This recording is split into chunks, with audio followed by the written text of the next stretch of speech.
Woe to you, O earth and sea, for the devil sends the beast with wrath, because he knows the time is short.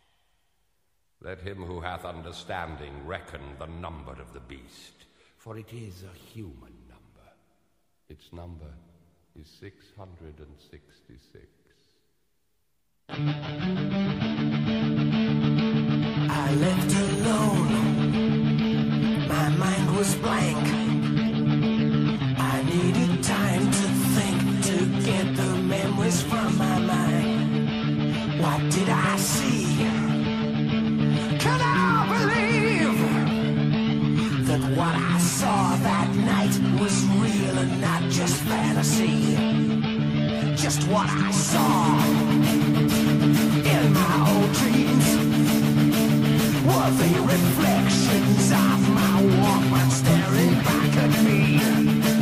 'Cause in my dreams, it's always there, the evil face that twists my mind and brings me to despair.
Hail, and welcome to the HomeBhoys live phone-in show. Jesus, that was a bit louder than normal, wasn't it? I'm shouting.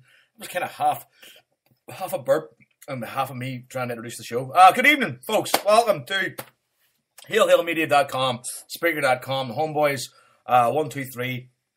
Open up there with a wee bit of Iron Maiden, the number of the beast, 666, because that's how we do things here in HomeBhoys. We like to tie things into the scoreline. But you have to find a song called 0-0, but one day it'll happen. So, welcome. Just write one. I will write one now. Good, here. I just stopped the show. Go ahead. I'll do it. You got grand. Here, just rip off some You more. can sing it as well. Rip off some more Neil Diamond there while you're at it. So, anyway, first things first, get all the usual boring crap out of the way. If you want to call us in, which people have been known to do, you can call us on Skype, right? Keep saying this. I get bored of saying the same shit. If you don't know what Skype is, ask a child.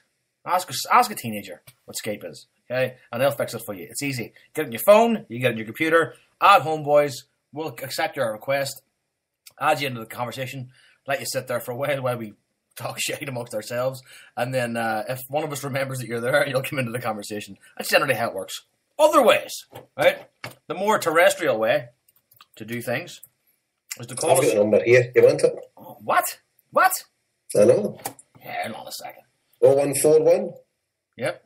356 Yep. 7327. Gee, That's the right way to say it, Harper. I wish I had like one of those arena jingles to play after that.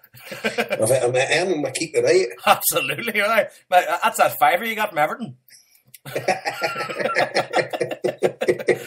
Jason won the Everton lottery. You want to tell everybody he won the Everton lottery?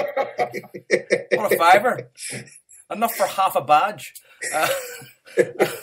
So, anyway, call us in on that phone number, which I'll stick in the chat room if you're there in the chat room. And as usual, if you listen to this on download, and you're calling us, you're a tube. Because this is live. Oh, somebody's listening. That's the first time it's ever happened. Stevie Kearns. Just added us there. So, Stevie, if you want to call in, mate, you're more than welcome. What else we got to say? That's pretty much it. We are joined this week. We haven't had a full panel in about a month or so, has it? Is that true? Because I mean, I was away, then Harper was away, and then Jason was away, and now Paul's away. Yep. So it's just the three amigos. This week it's myself, Joe McKenna, obviously, and the one and only weirdo of Wishaw, Jason Higgins. Hell. You still running? You still running, are you? Aye, and then. Running out of banks on Crime Watch? And 2-3 times a week, you know. It's our best, you got to do this tight. Just keep fit, you know what I mean? You need that adrenaline to keep it going. And of course, the Reverend David Harper. I'm not running. You're not running? No. You're not running for the bus, no? For work? No. I just got the one that's 20 minutes after it. That's because you work on flexi time, don't you? Yeah. That's handy, tell you the way. I done my running last year. I had that couch to 5k. I got to about half a k, but that got me 70 minutes at Parkhead or 75 minutes now. I didn't need to run again after that. That's me for my life. See, I'm lucky. I've got couch to couch. I can run from downstairs to upstairs. Mm-hmm. You've ran marathons before. I've ran half marathons, full marathons. I've eaten a Snickers.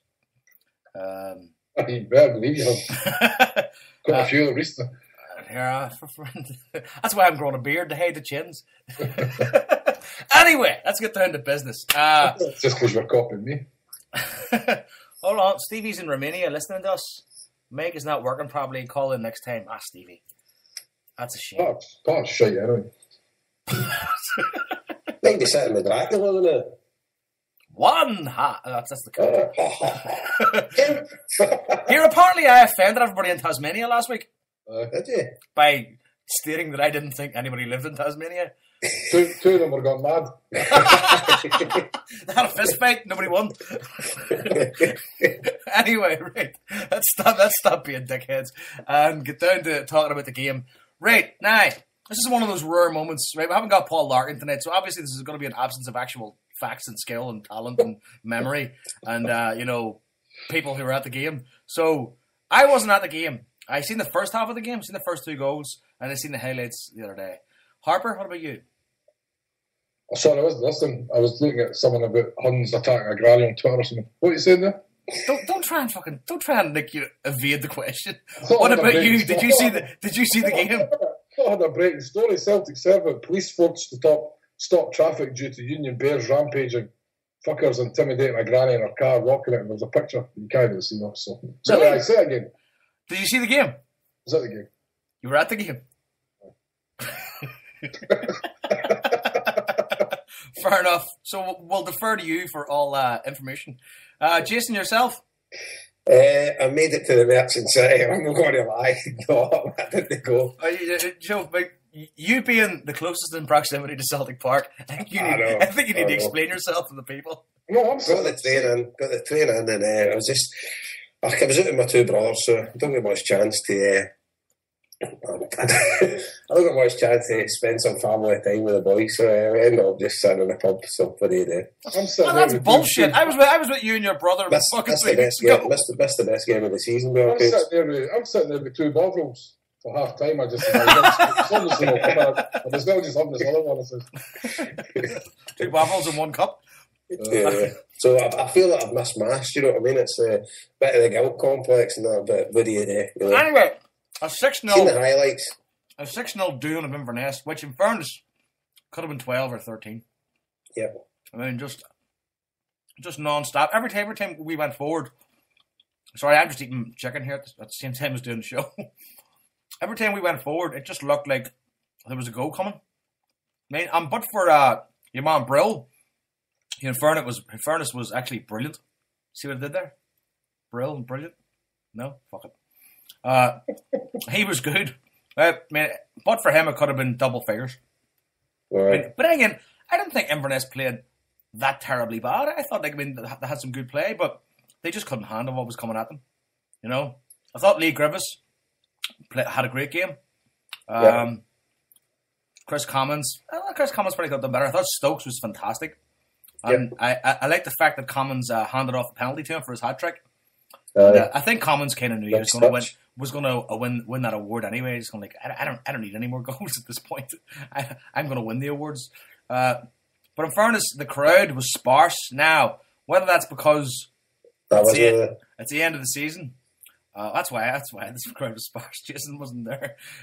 Whether that's because the end of the season or because people were actually tied up in the pub watching Liverpool, I do not know. But I would hazard that people were just. I wouldn't think that would have any bearing on it, surely. I don't know, to be honest with you. Think so? I don't know. I get a feeling people see a high-profile game like that and they think, you know, I wouldn't mind seeing that. I think Sunday kickoffs are just a big problem. It was a 3 o'clock kickoff, though. It was hardly late. Even just the fact of Sunday, some people can't even bother and go to work the next day. They don't want to go out in the bevy and all that. Like, I don't have a time in you. I know it was 3 o'clock kickoff, like, no, but. I think I was talking to a couple of people who normally go most home games, and they were like, Fifth Island, like, no, they were like, just a hassle of going on a Sunday and coming back late in the boat. Just gave it a miss, and the season weeks won this, honestly, no, so. Yeah. That's people here, like, no, because the whole thing of coming back, getting home late, and then you're up the next day and that, like, no, so. Yeah. And then they travel up for England, and if you're for the north of Scotland and things like that, you know, a lot of Celtic players don't come for close proximity to Celtic Park, so it's an annoyance. I made it look. Aye. It's the downside. It's the downside of being two Bovrils deep. I never seen any of the game, but this big fella standing in front of me the whole time, so I've never looked at it. Wasn't a seat to be had though. You couldn't move either, right? So. How long was that song on at the start of the show for? We're showing that we've been on for 25 minutes. Nah. Or is that just because it's because me and you and him were talking. We were talking about 10 minutes. Right. We have our first caller saving us from rambling. Who's on the line? It's Alistair. Alistair, my man. And Alistair wasn't there either, so that's how the crowd was doing. I know, it's shocking. But I watched the internet guys, so I did look at how the game is going. So I thought we played well. It was pretty easy though. I thought Matthews made a hell of a difference doing the right hand side. Mm-hmm. And Johansson had one of his better games. I like him, I think he's a good player. No, they've been sarcastic. A lot of guys actually, I've been speaking to Jason. Think he's only a home player. But no, I think he's a great player. I think he's a brilliant player. I would rather have him than Ledley. Oh, I'm with you on that one, Jason. I tell you. Like, I mean, I was a big Ledley fan, but I'd take Johansson any day over Ledley. And see, the thing with Johansson is, though, I think we'll see the best of him in the Champions League. You shouldn't be allowed to speak till you're finished eating whatever you're eating. Listen. I know. It's the upbringing. Listen, as I said before. As I said before. That's how you do a Craig Wade impression. Eating chicken. But tell you, I think Johansson, I think we'll see the better of him, the better players he plays against. I think he'll be a Champions League star. Not like in your fucking cacas or weirdos. Yeah, he started, Joe. Yesterday. That's the best team we've got right now, I would say. That's the best starting 11 we put out yesterday.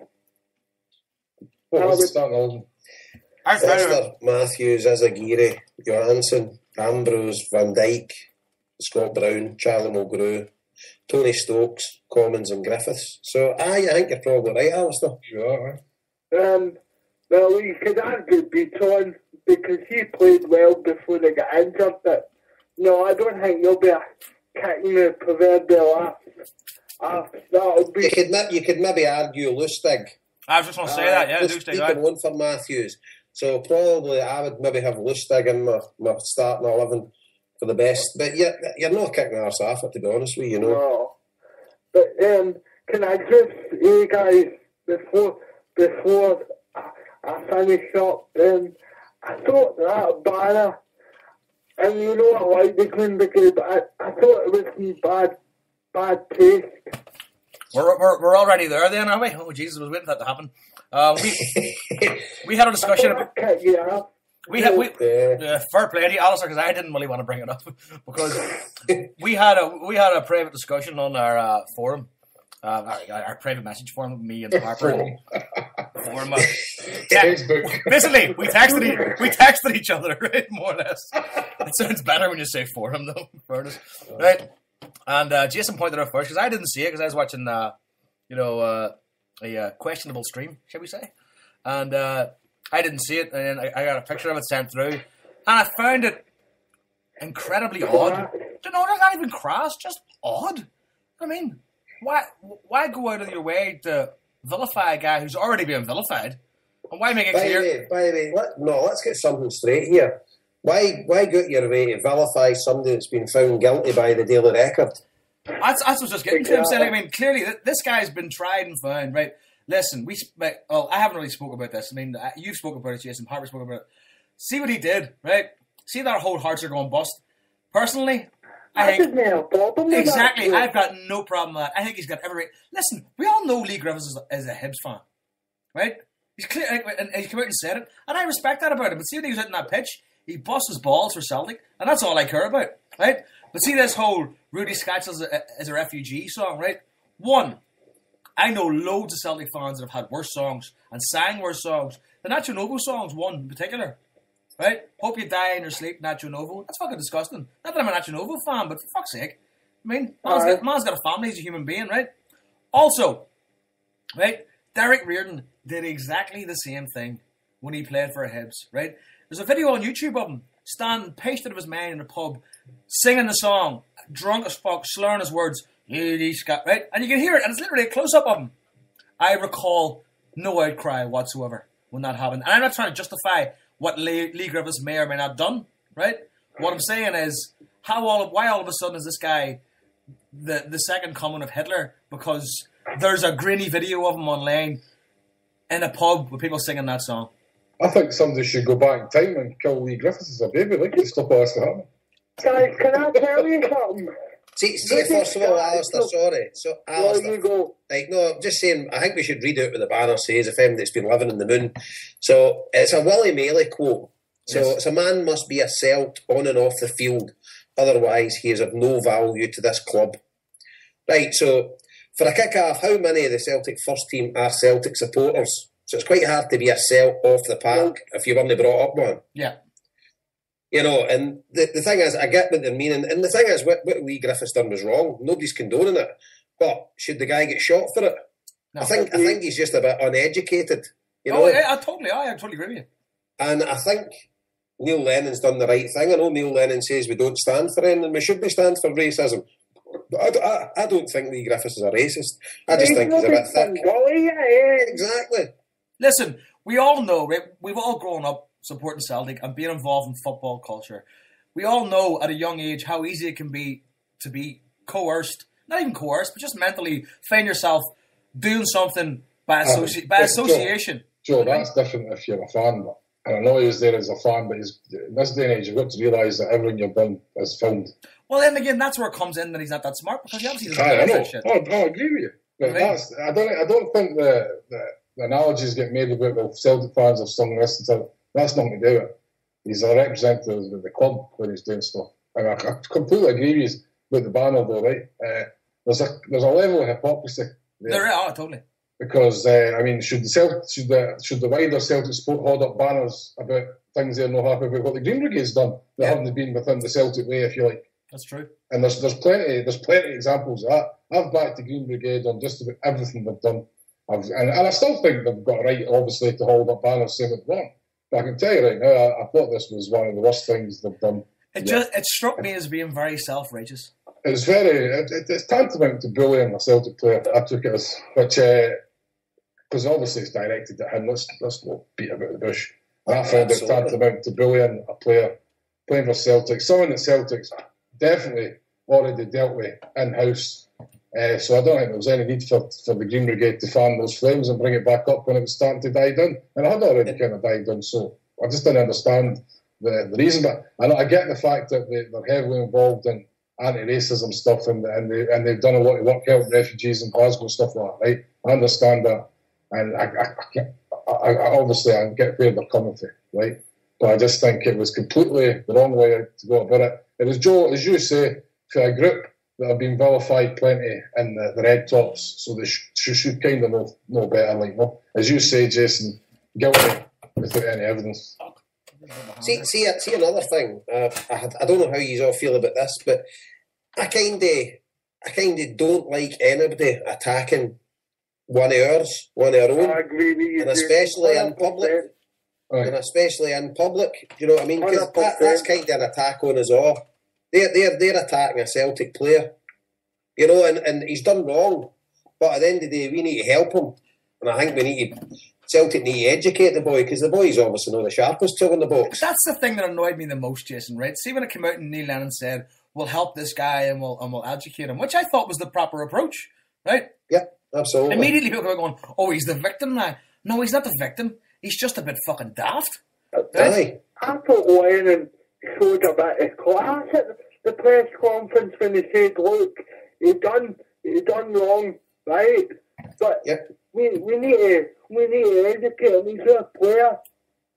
And to be honest, he's all know when we signed him at first, I had misgivings, but I'm quite happy to take my heart and say, "Look, he's doing the business on the park. He's a daft lad. I mean, what did you know at 22? Absolutely, mate.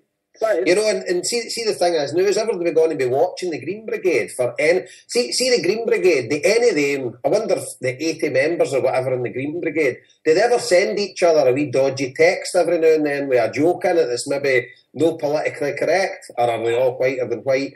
Yeah, you know, that's the bit I would like to know. But that's a question that doesn't even need to be answered. You know what I mean? It doesn't, because you know, and I know, right? Nobody's whiter than white, right? We can all pretend to be. We can all jump on the high horse. We all go, "Oh, this is deplorable," and he would say something like that. Yes, it is. It is deplorable to say something like that. But you know what? It's not going to stop the world from spinning, and it's not going to stop him from scoring goals, and it's not going to stop Celtic from being champions. And that's really much all I care about, right? See if Lee Griffiths is in the, I don't know, fingering goats, right? Sorry, right? Say that. Say it again. Fingering goats. Right? I couldn't give a fuck. You broke up there again. Sorry, I honestly didn't hear that. What was it? Fingering goats. Oh, sorry. Right. Got you. As you Because that's just normal, yeah? As long as it's a billy goat. You know what I mean? If that was his thing, right, and it became known, I'd be like, "Geez, that's fucked up," right? I don't know if you would. But I'd still be like, "Oh, can a guy still stick a ball in the net?" The first thing you'd say, did anybody record that? I'd know where to find it too, wouldn't it? Listen, I actually think there's like, no, it's a cliche, mountain out of a molehill. I think like I didn't expect it to even go on this long. To be honest with you, I kind of seen it as more of a non-story. Yes, listen, if the guy did what said to be done, if he got up there and started singing a racist song, like he should be clipped around the head, going, "What are you doing?"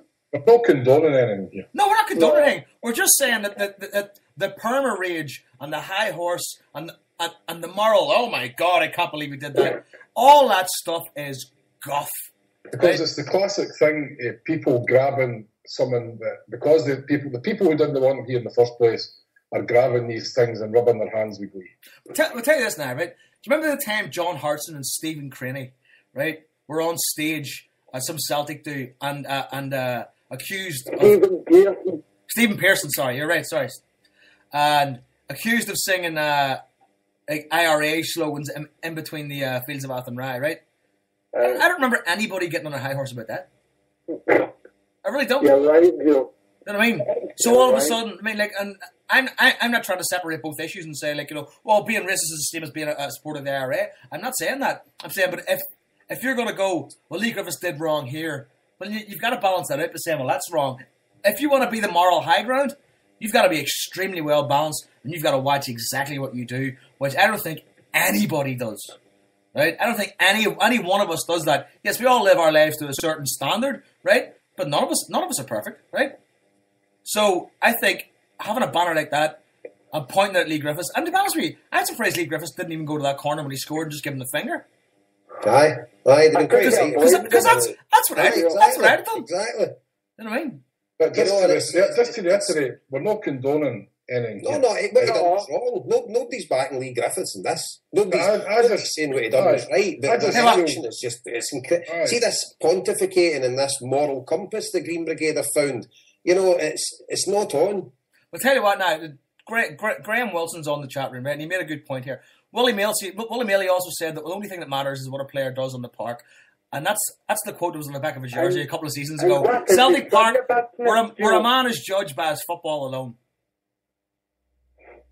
So, but then at the end of the day, we're not making light of the issue that the racist tweet and the thing that it's disgusting. Absolutely. But the boy's thick rather than a racist.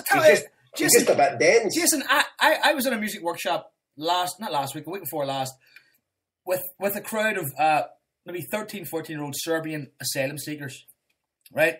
In inner city Dublin. Now, nicer kids I've never met in my life. I mean, real kids that live off fucking nothing. I mean, literally live off nothing, but could not be more grateful for the life they have, right? So I'm not going to sit here and go, what Lee Griffiths said was right, because I think it was wrong, right? I could totally think it was wrong, but I'm not going to hang the guy, like, you know, up as some sort of pariah and say, this guy should be burned at the stake. No, he made a stupid mistake. We've all made stupid mistakes, right? He does need to be taught some sort of cultural lessons and social lessons, because he's clearly, you know, whether football's gone to his head a wee bit in that respect, maybe Hibbs has gone to his head. But then again, for all we know, before he kicked the ball professionally, maybe that's the guy he was.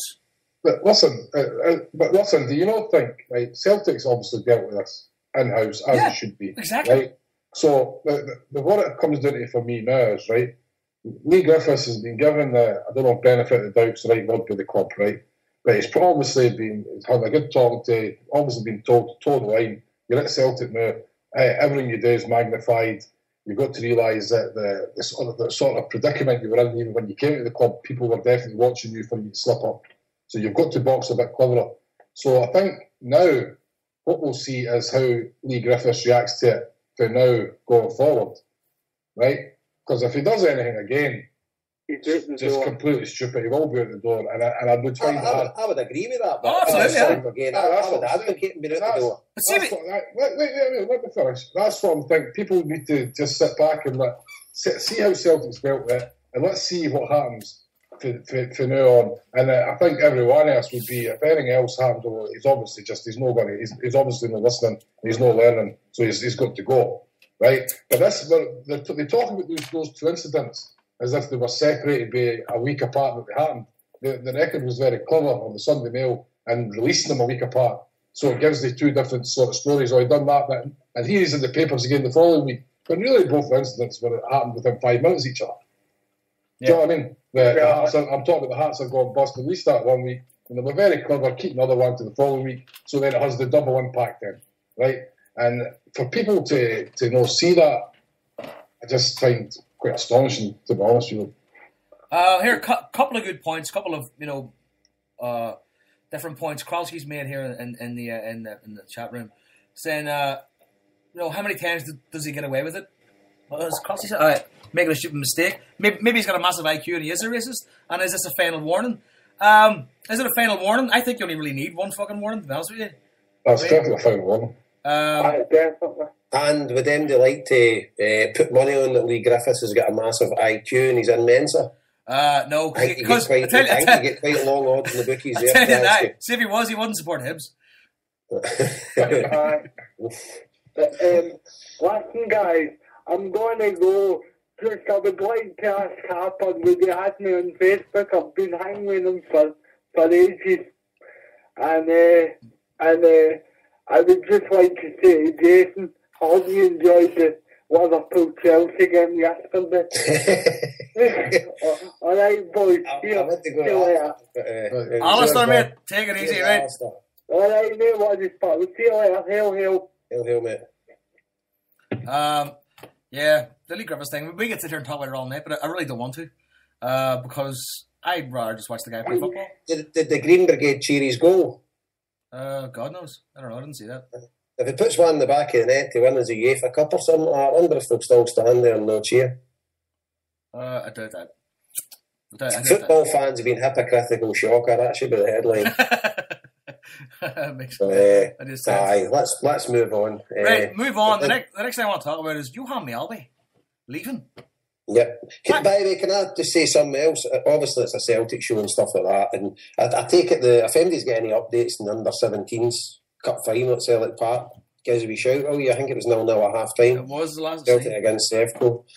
But I think we should all give our condolences to Sandy Jardine. I mean, I know he was a Rangers player, Hearts and Rangers legend, and I think it's. But I just think somebody's died. Do you know what I mean? And it's cancer, and it affects us all. And Harper, you've spoke about cancer and that to myself. I lost my dad to cancer, and it's just. I think it's very sad, and I just think thoughts and condolences go to Sandy Jardine's family. And that's for me, and I'm sure he's all agree. Football is football, and do you know what I mean? You hate them and whatever, but at the end of the day, it's somebody's life. And that's. So I just, aye. But it's also a case of the guy made an impact on the game. Oh, aye, that's not easy, and that's not easy to do, especially in the era he was playing football. Because these guys didn't pay a lot of money. There wasn't that incentive for them to be the best. I mean, to be the best was literally all about competition and winning games. And a guy like him at that time, going out there and playing as he did and becoming more or less a legend in an era when there was no big money, there was no big television. That takes a lot of doing. That's a lot of hard work, And I think, the guy, I was delighted to see the minute's applause at Celtic Park yesterday because, regardless of who he played for, regardless of who he was, listen, I respect all football players. That shit's not easy. You know what I mean? Playing any professional sport is not easy. But see, making an impact and being remembered and your death being such a big thing, that's the measure of a guy that, big, huge buckets of wind, So, rest in peace. Can I add another bit? Liam, I was talking to Liam today, and basically he was reading on Twitter or something like that the Maryhill Food Bank, obviously we had Tara on the show before, so the Maryhill Food Bank, I think they're struggling a wee bit, and I think quite a lot of food banks are struggling, so I've sent Liam some money and he's going to go over with a couple of bags of stuff tomorrow. But it's just to give a wee shout out to anybody if they're in the vicinity of Maryhill or whatever. And I know Tara that come on the show, she's now involved with the North East Food Bank, and that is located in Calton and Parkhead Parish Church. So as I say, if anyone's near there, everything's greatly appreciated, and especially the things like household and cleaning products, toilet rolls, personal hygiene products, baby nappies, jars, formulas, pasta sauces, tins of meat, tins of fruit, tins of fish, sugar, coffee and juices. They're like the main things. Yes. I'll read that out again. So Non-perishables. it's sold in cleaning products, toilet rolls, personal hygiene products, baby nappies. No, you don't get adult nappies, so you know what I mean, nappies. Jars, formulas, pasta sauces, tins of meat, tins of fruit, tins of fish, sugar, coffee and juices. And I know we sort of promoted it a while back here, but I think it's maybe lost a bit of traction. And obviously that was one of the things the Green Brigade done great, you know, about their food bank. So there is loads of positives that come out of the Green Brigade, but that was just a blight in their copybook for me yesterday. I totally disagree with it, but we've done it, that's it, done now. Oh, yeah. So I just think if MD's near a food bank or whatever in times you need, and I think things are getting worse for certain people in this Yes. site and stuff like that. Yes. So if MD can help, it's greatly appreciated. And Tara sends great thanks to everybody in the show and the kind of support the listeners have gave the food banks over the course of the past year when she was on. So she says hello and a big thanks. She couldn't come on tonight, but she just says a big thanks to everybody and thanks for all your hard work. So if MD's close to any of these areas, nip in and drop some a bag of messages in. I'll tell you what, I mean, like, in terms of guests, I mean, we did the million download thing last week, and her name came up several times as being like one of the top guests. I mean, because of one, what she's promoting, and two, the fact that she's got great patter. I mean, she's such a lovely person. She's great crack. Speaking of food banks, I mean, like, yeah, food banks. The sad thing about food banks is we can promote them all day long. They're still going to run food because people got to eat, right? And food banks are growing constantly. And I know mainly in the UK, right? But they're growing here in Ireland. I know what the sad thing is, and I'm not going to mention anybody's name, but I know at least more than 7 or 8 people personally, right? And because there are no food banks near them, know what their other option is? What? Starve or steal. And you know Right. know what they're doing? Stealing. There's Dolan's Corner here in Drogheda, the pub. Yeah. They shut down about a year ago, and that's actually been taken over by a company I don't know if it's a soup kitchen anyway that's opening up in it. Yeah, I've heard about that. There you go. So a soup kitchen is the guy who does it. He's got soup kitchens popping up all over Ireland. To be honest, what I'd like to see is a section either of the website or of our Twitter, or even set up like a Twitter page whereby food banks could just promote themselves. You know what I mean? Yeah. And we could just retweet that stuff because like, it's one of those things. Like we can say what we can say shit on a Monday night here, right? Saying, "Oh, support the food bank," right? See the following week if we don't do that, there's people out there who aren't getting bags of food, right? So there needs to be an avenue whereby people can go, okay, I'm in need of a food bank. Where can I go to find out where there's a food bank without having to actually go and speak to somebody? Because there is a certain level of shame that people attach to that. And that's, whether that's a personal thing, societal thing, it makes no difference. You got to fucking eat at the end of the day. And if you're not eating, you know, your life is horrible, right? Now, I'll give you an example of how some people view food banks, right? And this is the kind of shit that really fucking boils my blood, right? I recently had dealings, like, in a writing capacity with local council people in the general area of where I live, right? And they were talking about getting, you know, bringing communities together. And I said, you know what? I said, know what this area needs more than anything else? Probably needs a food bank, right? And the first response was, why would you want to do that? Right? And if I say the word food bank to somebody and explain to them what food bank means and why it's important, and the response is, why would you want to do that? My first instinct is to reach across the table and choke that bastard. Because that's a fucking ridiculous and horrible and inhumane way to treat anybody suffering, right? And it was that point that I just said, listen, you know what? I'm done here. I don't want your fucking money. I don't want anything to do with you. I'm out of here, right? And that was a job that I more or less could have had. But I just said, no, you know what? Fuck you, right? The soup kitchen that's opening here is getting plenty of opposition, I can tell you, for local councillors. People don't want that calibre of person coming around their area. Exactly. And that's just, and see that there? See that bullshit? What? It really enrages me. It really makes me want to just start throwing punches. Because I just don't get that. No, I wish there was no need for them. Do you know what I mean? Absolutely, but they're an absolute necessity nowadays. Yeah. Like I said to you, I know people who are literally risking fucking jail time to feed their kids by robbing from supermarkets. Figuring out schemes to rob supermarkets. Right? People I know personally. Right? And they're going, oh, I have to feed the kids, so I got to go and do this. And you're going, what fucking century do we live in here? Yep. Where are we? I'll be back in a minute. And I think we need to add as well, obviously, the big news in the Celtic community this week is one of our pals, young Paul the Tim. Young Paul, a friend that's living in the moon again. Harper's wrestling an alligator in the background there. Harper, are you going through your spare room? He's young Paul the Tim, a friend he's living in the moon. Young Paul, his mum and his granny went to Rome to see the Pope, as the song goes, and presented Pope Francis with a Celtic strip that Paul got done with Francis one on the back of it.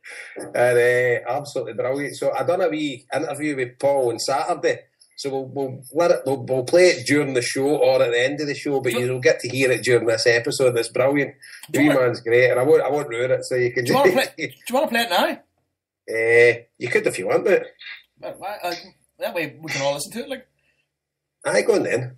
Right, so I'm going to mute our mic, folks. We're going to play Paul the Tim. It's 15 minutes long, and it's you and Paul the Tim, yeah. Aye, me Paul gave us a phone on Saturday and just went over and done a wee interview with him. I seen the photograph of the Pope holding it up like as if he was wearing it. No, I think that's a Photoshop. Bollocks, is that, is it? That's but I did see the photograph of Paul's ma handing it to the Pope. That's right, aye. Which is just like, I mean, that's got to be getting framed and blown up and put in the wall. Aye, definitely. I mean, plus he's the best. And the Vatican. Aye. Plus he's the best Pope we've had in a while. Exactly. You know Brilliant. I mean? Very open-minded, very progressive. You know what I mean? Which is what's needed. So we'll play Paul Tim's interview. And is it well edited, Jason, or is it like? No, it's just I don't edit anything. Right, here we go. I'll play Paul Tim and meet this mic. Here we go. Hello and welcome to HomeBhoys Extra. I'm Jason, so hopefully you're listening to this during one of the normal HomeBhoys shows. So the reason for doing an extra here, I've got a very, very special guest, a guy that's headline news at the minute. He's the man the Celtic community is all talking about at the minute. And they've been talking about him for years anyway.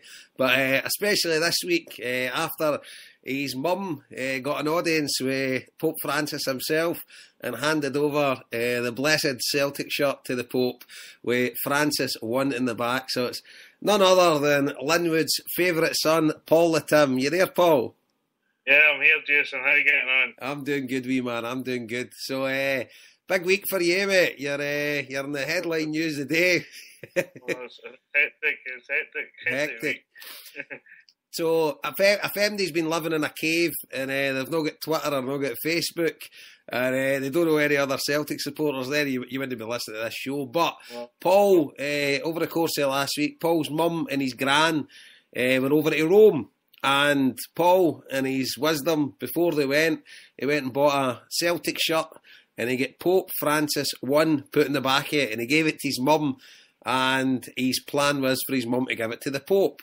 So anybody that's been to Rome and went into St. Peter's Square, I've been there myself, and you don't really get very near the Pope, so I would think the chances of handing it over would be very slim. But this is Paul the Tim we're talking about here, the man that creates miracles, and lo and behold, his mum got to give the Pope the Celtic strip. So Paul, so tell us your story. How did you come up with the idea?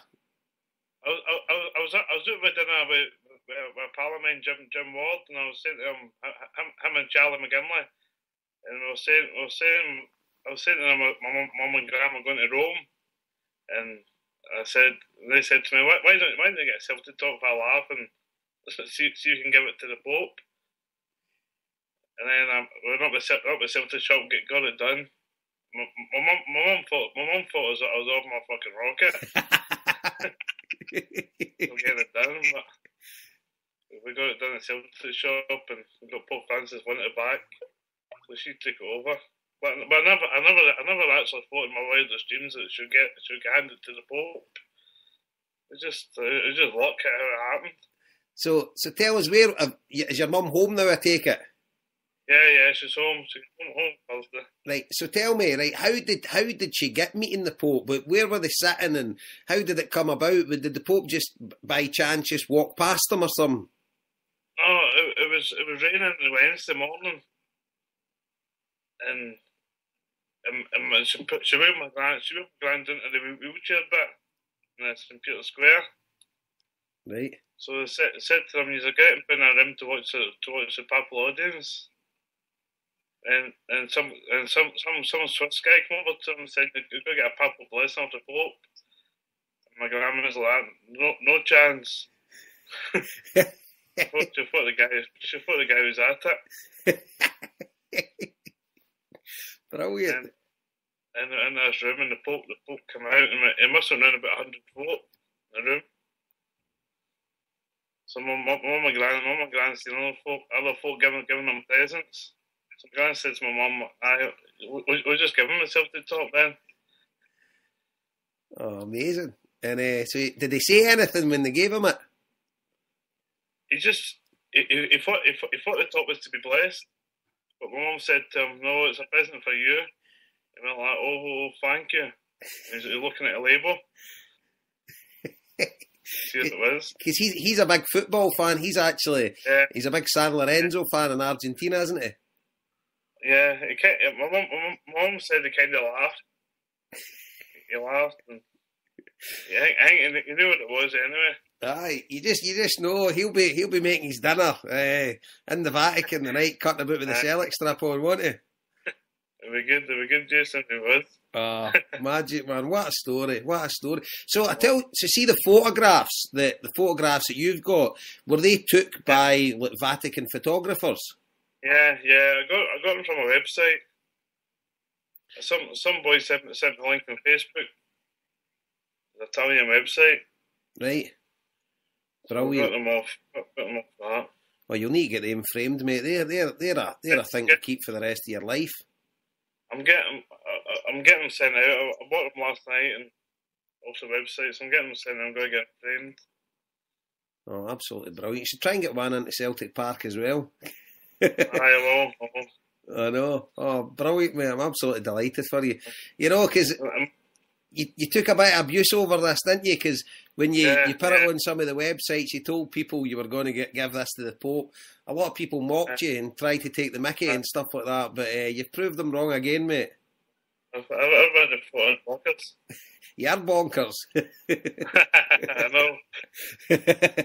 But my mum said as well that the security guards took the top off the Pope. One of the security guards opened it up, and the two of them started laughing. Brilliant, absolutely brilliant. Amazing. And it just goes, I mean, the thing I say about yourself, Paul, you come out with a lot of stuff on the websites, but you always follow up and you do what you say. Do you know what I mean? You're a man of your word. And you said you would deliver the Celtic strip to the Pope, and by God, you've delivered it. I just can't believe it. I've been buzzing all week. Oh, no wonder, man. No wonder. That's it's a lifetime opportunity that none of us will ever get the chance to do anything like that. You know, I've been to see the Pope a couple of times. No, the new one, Francis. I've seen Benedict a couple of times, and it just Benedict as well. Aye, and it's just, you know, and for being a Catholic and things like that, it's an amazing experience. But for a member of your family to give the Pope a gift, you know, and then for it to go all over the place. And so obviously you want to kind of clear your name here as well, because there's a daily newspaper today that we don't want to mention its name. And through the Celtic community, there's no many have got any time for this newspaper, but they kind of stole your, they basically took tweets and stuff like that and your photos because it's out in the public domain, so they used it. But the interview was nothing to do with your good self, is that right, mate? I mean, nothing to do with me. Nothing to do with you, but... And I told them no. They asked you, and you said you wouldn't do an interview with them, which is very commendable, mate, and I appreciate that. But what they have done is they've said they're going to do a wee donation to a charity of your choice. Is that right, mate? Homeless Centre, Wayside Homeless Centre in Glasgow. Brilliant. So some goods come out at, you know, so at the end of the day, you've been in a national newspaper, albeit it's read by galoots. But but at least something's good in the Homeless Centre, which will be a charity very close to Pope Francis's heart, I'm sure. Yeah, because, I mean, the thing about Pope Francis, I mean, I know the Catholic Church is much maligned at times, but this Pope we've got at the minute, mate, he has the business, and to me, he's sort of bringing the church back to the people. He seems to look after the homeless and the poor. Aye, absolutely, mate, and it's brilliant, and it's an amazing fairy tale story, and I'm delighted you come on. I know, I'm just delighted you come on to share it with us, mate. Yeah. So, what about the Celtic these days, mate? What are you thinking about the Celtics? Obviously, you're the man that doesn't miss a game. So, They're doing okay this season. They've been pulling the cups, but we'll take the league. You happy enough? I'm happy enough. Happy enough. And what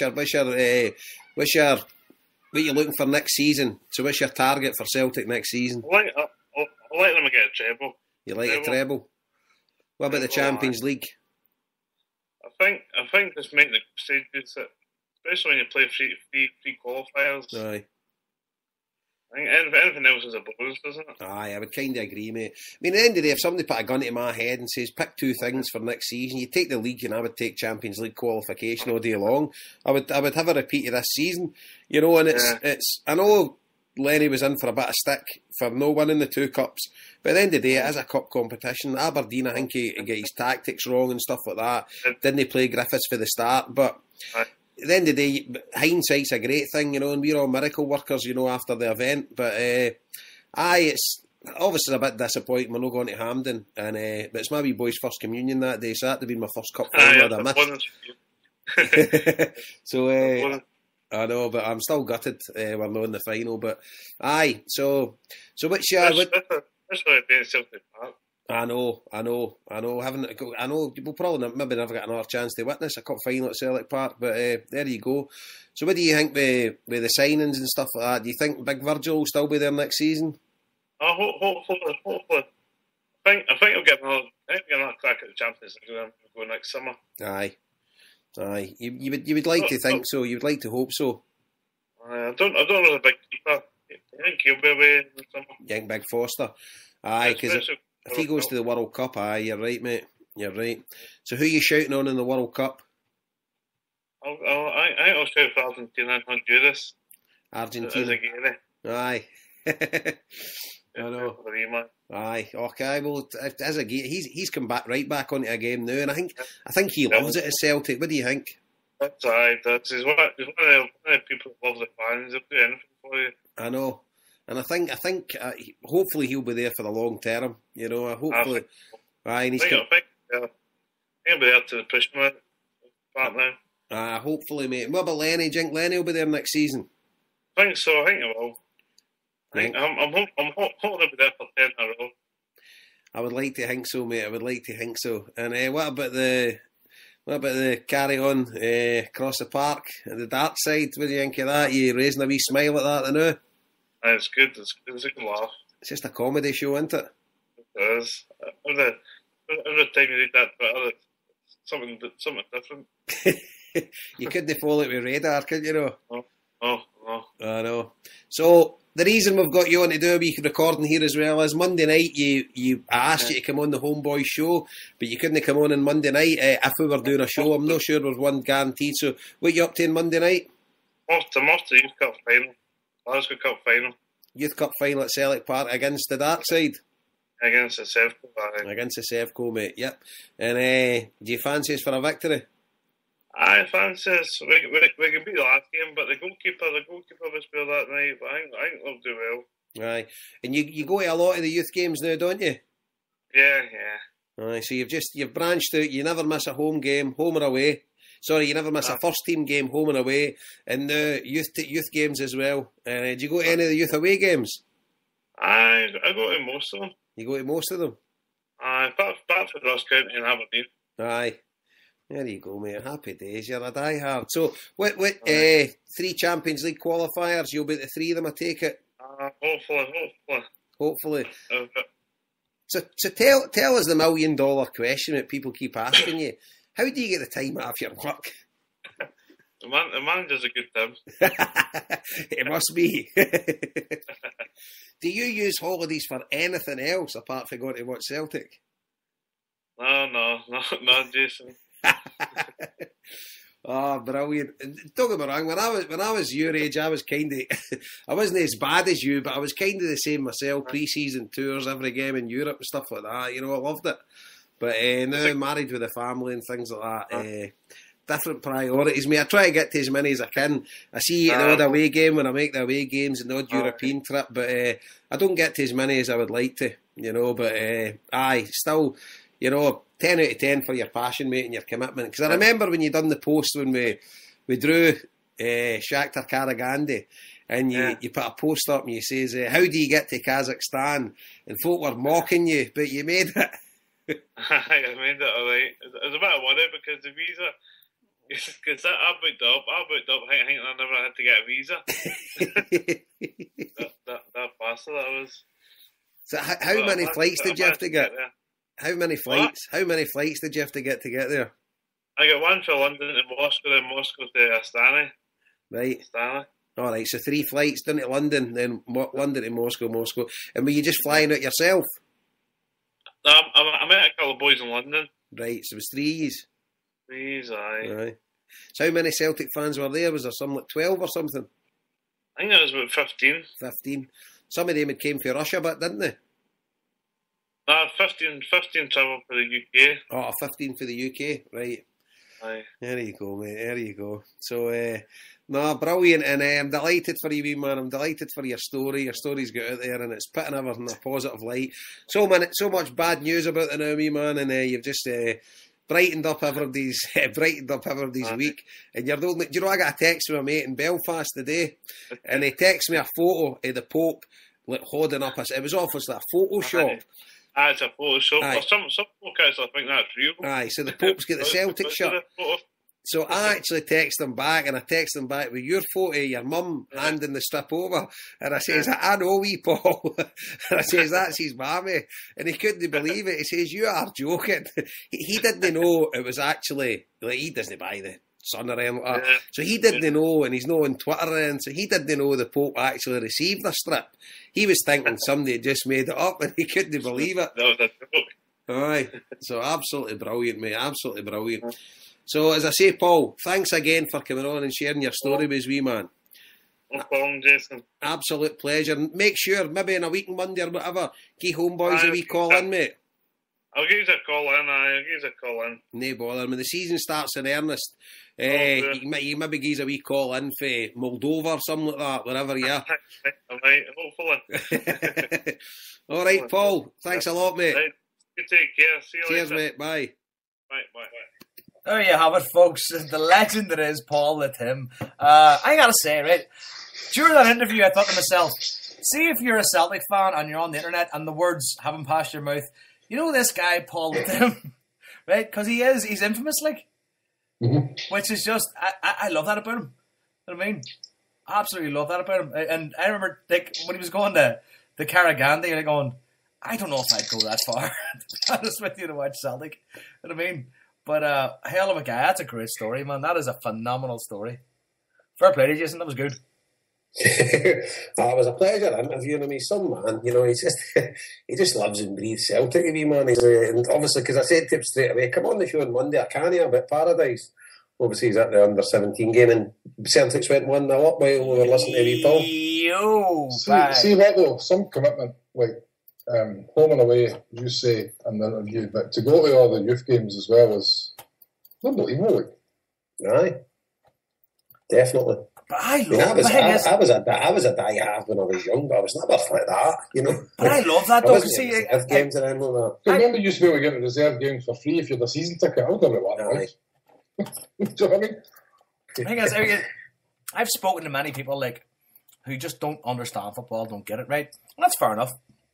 But I explain Celtic, and they kind of get a bit of a different sort of viewpoint on what football is and what it can't be. But see if you try to explain to them, well, there's these guys that they'll go and watch the under-17s right, because they're that into it. They'll just look at you as if you're mental.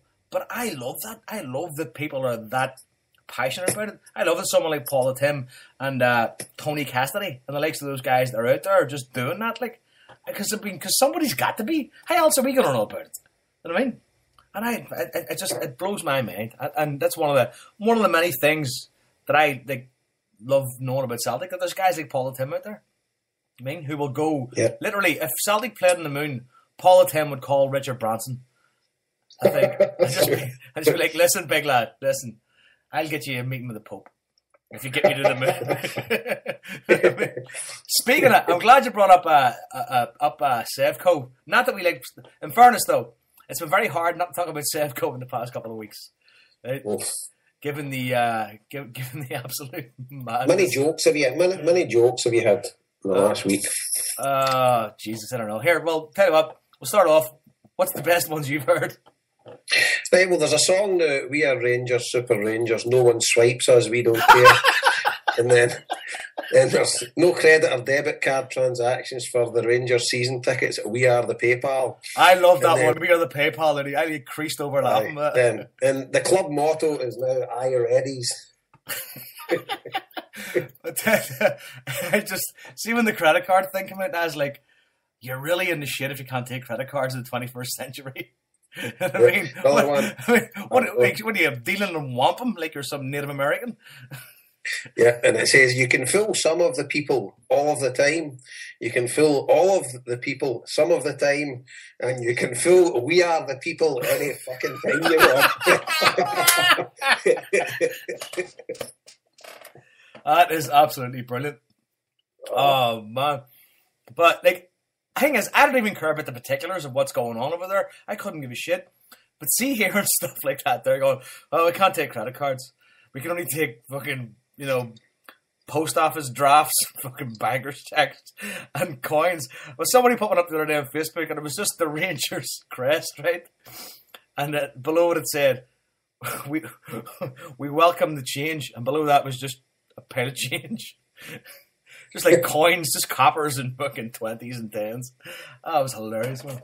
It's just, I find the full thing incredible. How is it possible there's still... How easy it's been to gazump the amount of money. Just like blindly follow, and it's just, I don't know. If Fergus McCann was a con man, but would we have got robbed? Probably would have. I don't know. I think somebody would have cottoned on, or word would have travelled before now. I think there's a different level of investment, socially speaking and emotionally speaking. Oh, I'm getting there. Into what we put into Celtic as opposed to what they put into Celtic. I'm not saying that we're better football fans. I just think that we have more of an emotional and historical investment in what represents us. Rather than what they have as well, it's what represents them. We don't agree with it. It's not very nice. Yeah, but just how easy has it been to be them? You know what I mean? Aye. They've always They believe that it's their birthright to be the best and be superior. And that comes from like complacency, mental complacency. Going like, well, nothing's ever going to change. We are the people. That's right, isn't it? I was told by my dad. You were told by your dad. We all believe this shit. Yep. So nothing's going to change. So when actual reality starts coming to light, and you go like, no, it doesn't work like that. They go, no. But fair though, wait a minute, they kind of are the people because they're making like. It's incredible, It's just, I don't know. You can't really put any words. I mean, I don't follow any of their stuff. I've not got any. The only other thing I see on Twitter if somebody retweets something. And I don't really see much about them, so I don't really know the ins and outs of what's going on, but it's just, I just find it mental that you've got 40,000 folk turning up every week to watch a football club and they've got no money.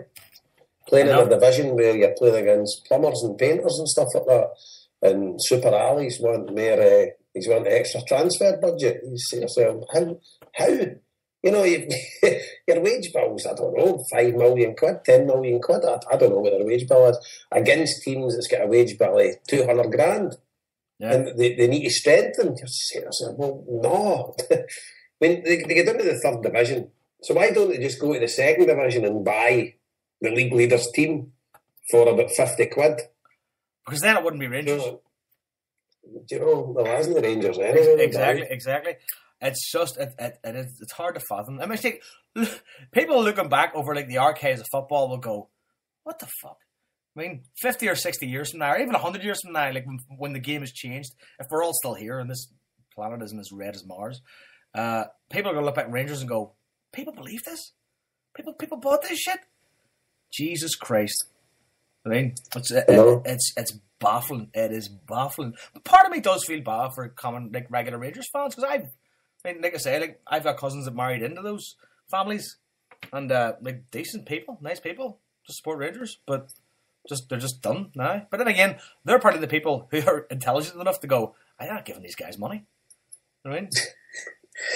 It's crazy. I don't even attempt to try and understand it, but it seems so easy to rip them off for money. It just seems time and time again people step in there and just rob them blind, and nothing seems to happen about it. You know, 2-0. How can that? 2-0. Good night. Happy days. Get in there. Yeah. Young hoops, another wee trophy in the cabinet. That'll do nicely. What was the other joke the other day? What's the difference between a recycling bin and Rangers? Recycling bins take plastic. Actually, you know what? Actually, see the other day when I heard about the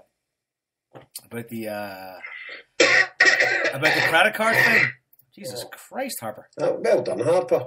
Nice one. Popcorn stuck to the back of my throat. Sorry. Oh, aye.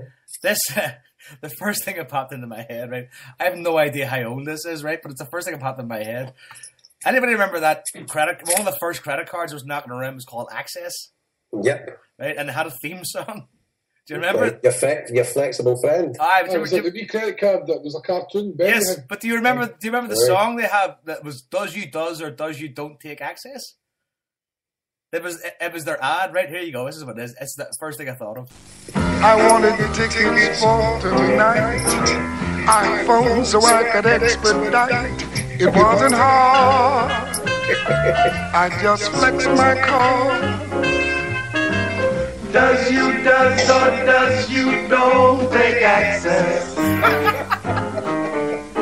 Does you does or does you don't take access? 7 million outlets worldwide. Does. Except for Rangers. By the way, Access, that's quite a good oxymoron, because Access went out at the game because they didn't evolve. They thought they'd cornered the market. Really? They thought, like, we are the credit card people. Obviously, yep. Visa and MasterCard stepped in and upped their game, and Access was no more. That's mad. That's the By first the way, thing. Craig says in the chat room, Harper, it's still 1-0 on Celtic TV. Where did you get 2-0 from? I just reading on Twitter.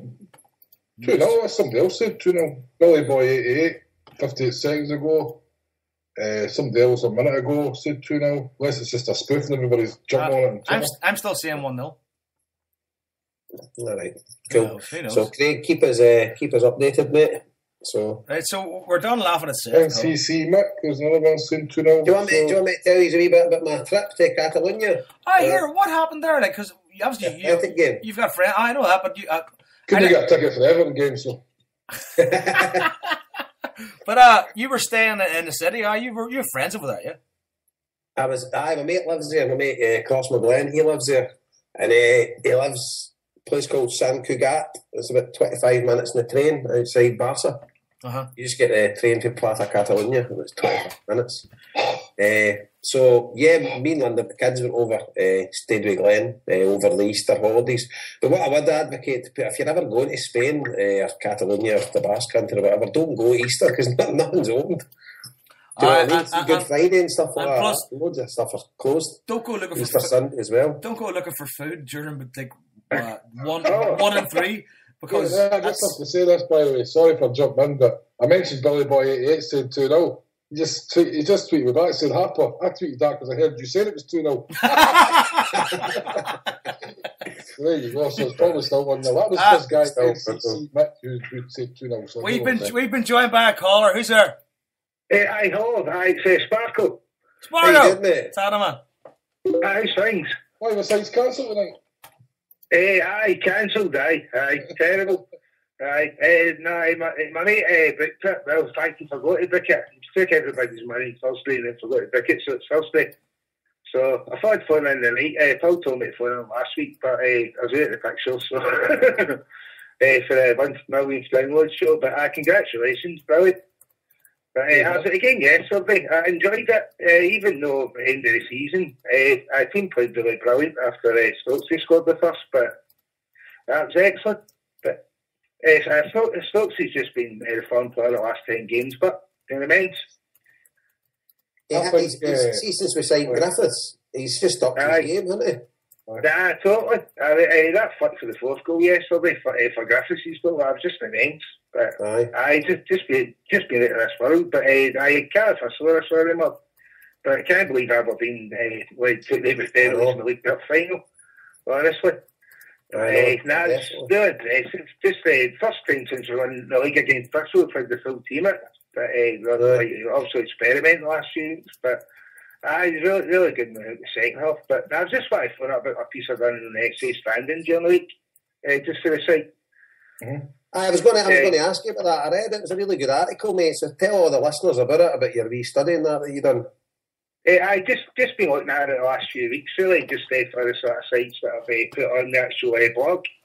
But that was just really fascinating to know that, because you'd think like the Scottish Stadium would have had to comply with the Taylor report, but they didn't. You know what I mean? They just done it a sort of early with English clubs, which was understandable, they made at that time.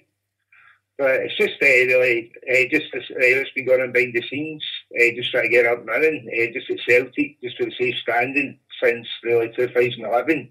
The SPL clubs and the SPFL, so, and also the ones in England because of the success with Germany. So it looks like it's going to catch on hopefully in the next few years, and hopefully they can get that way next season. But just need to see the council and just the post have got to say about it. Sure, just the post and the Offensive Behaviour Act. We're more concerned about anything really. You know what I mean? But if we can get at least 3,000 next season, just to get a trial run. That'd be great, but we'd really improve it. Forget it, even behind the goals at Lisbon line. I mean, I'm trying about that yesterday or something again. You know what I mean? To have a focal point for everybody going mental again, you know what I mean? So, really, it'd be good. Because your article, mate, it brought loads of stuff out of that. I didn't know. I mean, I didn't know the Taylor report didn't apply to Scotland. You know, I just thought it was all UK stadium. But that was quite. And I thought the way you showed the different type of seats and stuff like that, and I thought that was excellent. You know, by the Celtic full time, Celtic 1-1 Saying that, brilliant. Oh, great. Right. Happy days. Aye, but no, it was really interesting, mate. It was really interesting. So would you look for like the kind of Borussia Dortmund model? Was that the kind you would be looking for? Aye, just like 50% of the stadium, but it would definitely get the numbers up. But if we've not got any competition for about the next 15 years, then we've got to try and make it interesting for ourselves and just for young folk, the kids as well, you know what I mean? Totally. Because you're right around your era, you know what I mean? Because you've not really got any derbies or bad blood in the big leagues, so these things are gone, hopefully. Just, you know, you might as well introduce that and then just try and get right as a trial and stairs at least.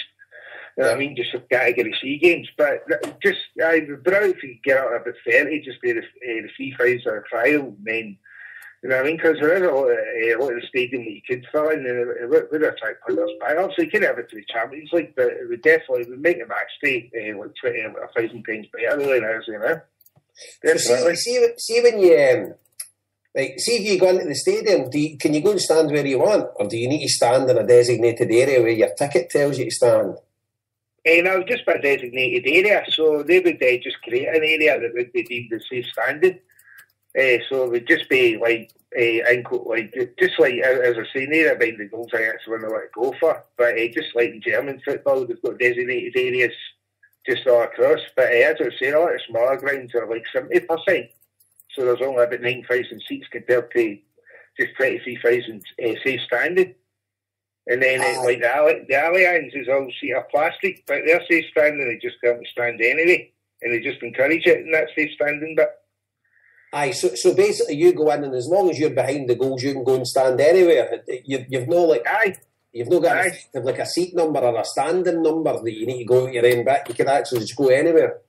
Aye, the best thing's the rail seats, because it's like the big sort of like metal bits behind you, and obviously they can't really break as bad as plastic seats can. So everybody moans they're coming into a game. Like some people, like my mate during the season, he had the JP because of a big crack in his seat really. But it's just that way with the rail seats, that's probably the best, because that creates a sort of barrier for everybody, so you can sort of put your hands on it, as opposed to like the terracing. So it creates like sort of a wee bit instant terracing, but it's It is pretty safe as opposed to the old crash barriers used to be. Aye. One every about 10 steps. It used to be. But some of the safe standing in Germany still do that with the crash barriers, but they put the bolt-on seats like the UEFA Cup games, really, or the Champions League games, the smaller German stadiums that are maybe the bigger ratio. And that's probably the most dangerous, but we talk about the old seats, that's probably ideal. That's just Dortmund and half the Bundesliga's got. And we're jealous of us, but 3 times they have a plastic seat, but it would definitely work out. Aye, definitely. You know, I mean, at the end of the day, I would still go for a seat now. I'm obviously getting on a bit. So I don't mind my seat, but I hope that they bring it in for the younger support or the older support that want to stand up. Do you know what I mean? I hope they really bring it in. Definitely, because you're talking about like getting a sort of youth stand anyway. So if you're getting a safe standing sort of youth stand, you know what I mean? That'd be a big incentive for them as well. You know what I mean? Yeah, definitely. Absolutely. No, so how long did it take you to research it? Because it was a right in-depth article, you know. Just about 3 nights and just looking through stuff really. And it was probably a lot more stuff out there, but just really going through sort of main stuff about how they apply to Scottish football, the different types, the sort of campaigns that are already underway, like was in England. But yeah, definitely. I mean, if they can catch on the Premiership, we'll end up, or even like the Championship, we'll end up catching on everywhere. Really. Definitely. Excellent. So if anybody's listening and you want to read it, go on to Hail Media, and it's just on the articles. It's the one with Sparkle, and that's a really what's it called again, mate? Safely standing up for the champions. There you go. So I got on and get a wee read because it's definitely worthwhile, and retweet it and whatever. But it was a right good reading it, you know. It was cheers, Jason. Cheers. Good. But I'll let you go anyway. Just go on to sort of look at the message board. Just take it easy. No worries, Sparkle. Thanks for calling in, mate. Hail. Take it easy, lads. Cheers, Sparkle. Good man. Yeah. Cheers, mate. Hail. Well, while he was on talking about, I was going to do it there. So when I was there in Barcelona, right, I went to if anybody listened to the Mets Boys Extra, the one I had Joseb on, about the Athletic Mobile podcast. HomeBhoys Extra. Sorry, mate? Not the Mets Boys Extra. HomeBhoys Extra. HomeBoys Extra, sorry. About the Athletic Mobile podcast. And at the time, we were going to Barcelona, but they'd moved the Barca Athletic game to a weekend in May because Barcelona were still fighting. They did the Copa del Rey that midweek, and then they had the Champions League, they thought, the following week. But Atletico Madrid bombed them out. So what they done was they moved the game back to the weekend that I was there. So I was in a mad rush to get the tickets. So Joseba picked the tickets up at San Mamés for me, and he posted them to Glenn's place in Barcelona. So we had 2 tickets for in the athletic section. So just to give you a wee kind of brief overview, it isn't just this country that you get treated like absolute shit at the football. €65 a ticket was, right? Yeah. And if you're in the away section at Barcelona, you're in the clouds, right? I know Celtic get the top section, but I'm actually talking, it's behind the goals. It's not the side with the scoreboard entrance. It's the scoreboard above it. It's the other side. So we were effectively in the back row up the top, and you're in like a cage. You're in a cage with a net in front of you. So Jesus Christ. You've got a net, right? So see the don't get me wrong, Athletic had a section, the Harry North to Tildea were there, right? That's Athletics Ultras, and a couple of them were a bit tasty, to be honest with you.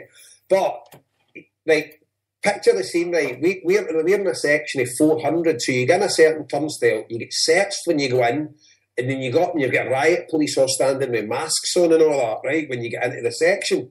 So you get into the section, and out with the section, I reckon Athletic had about 3,000 fans at the game.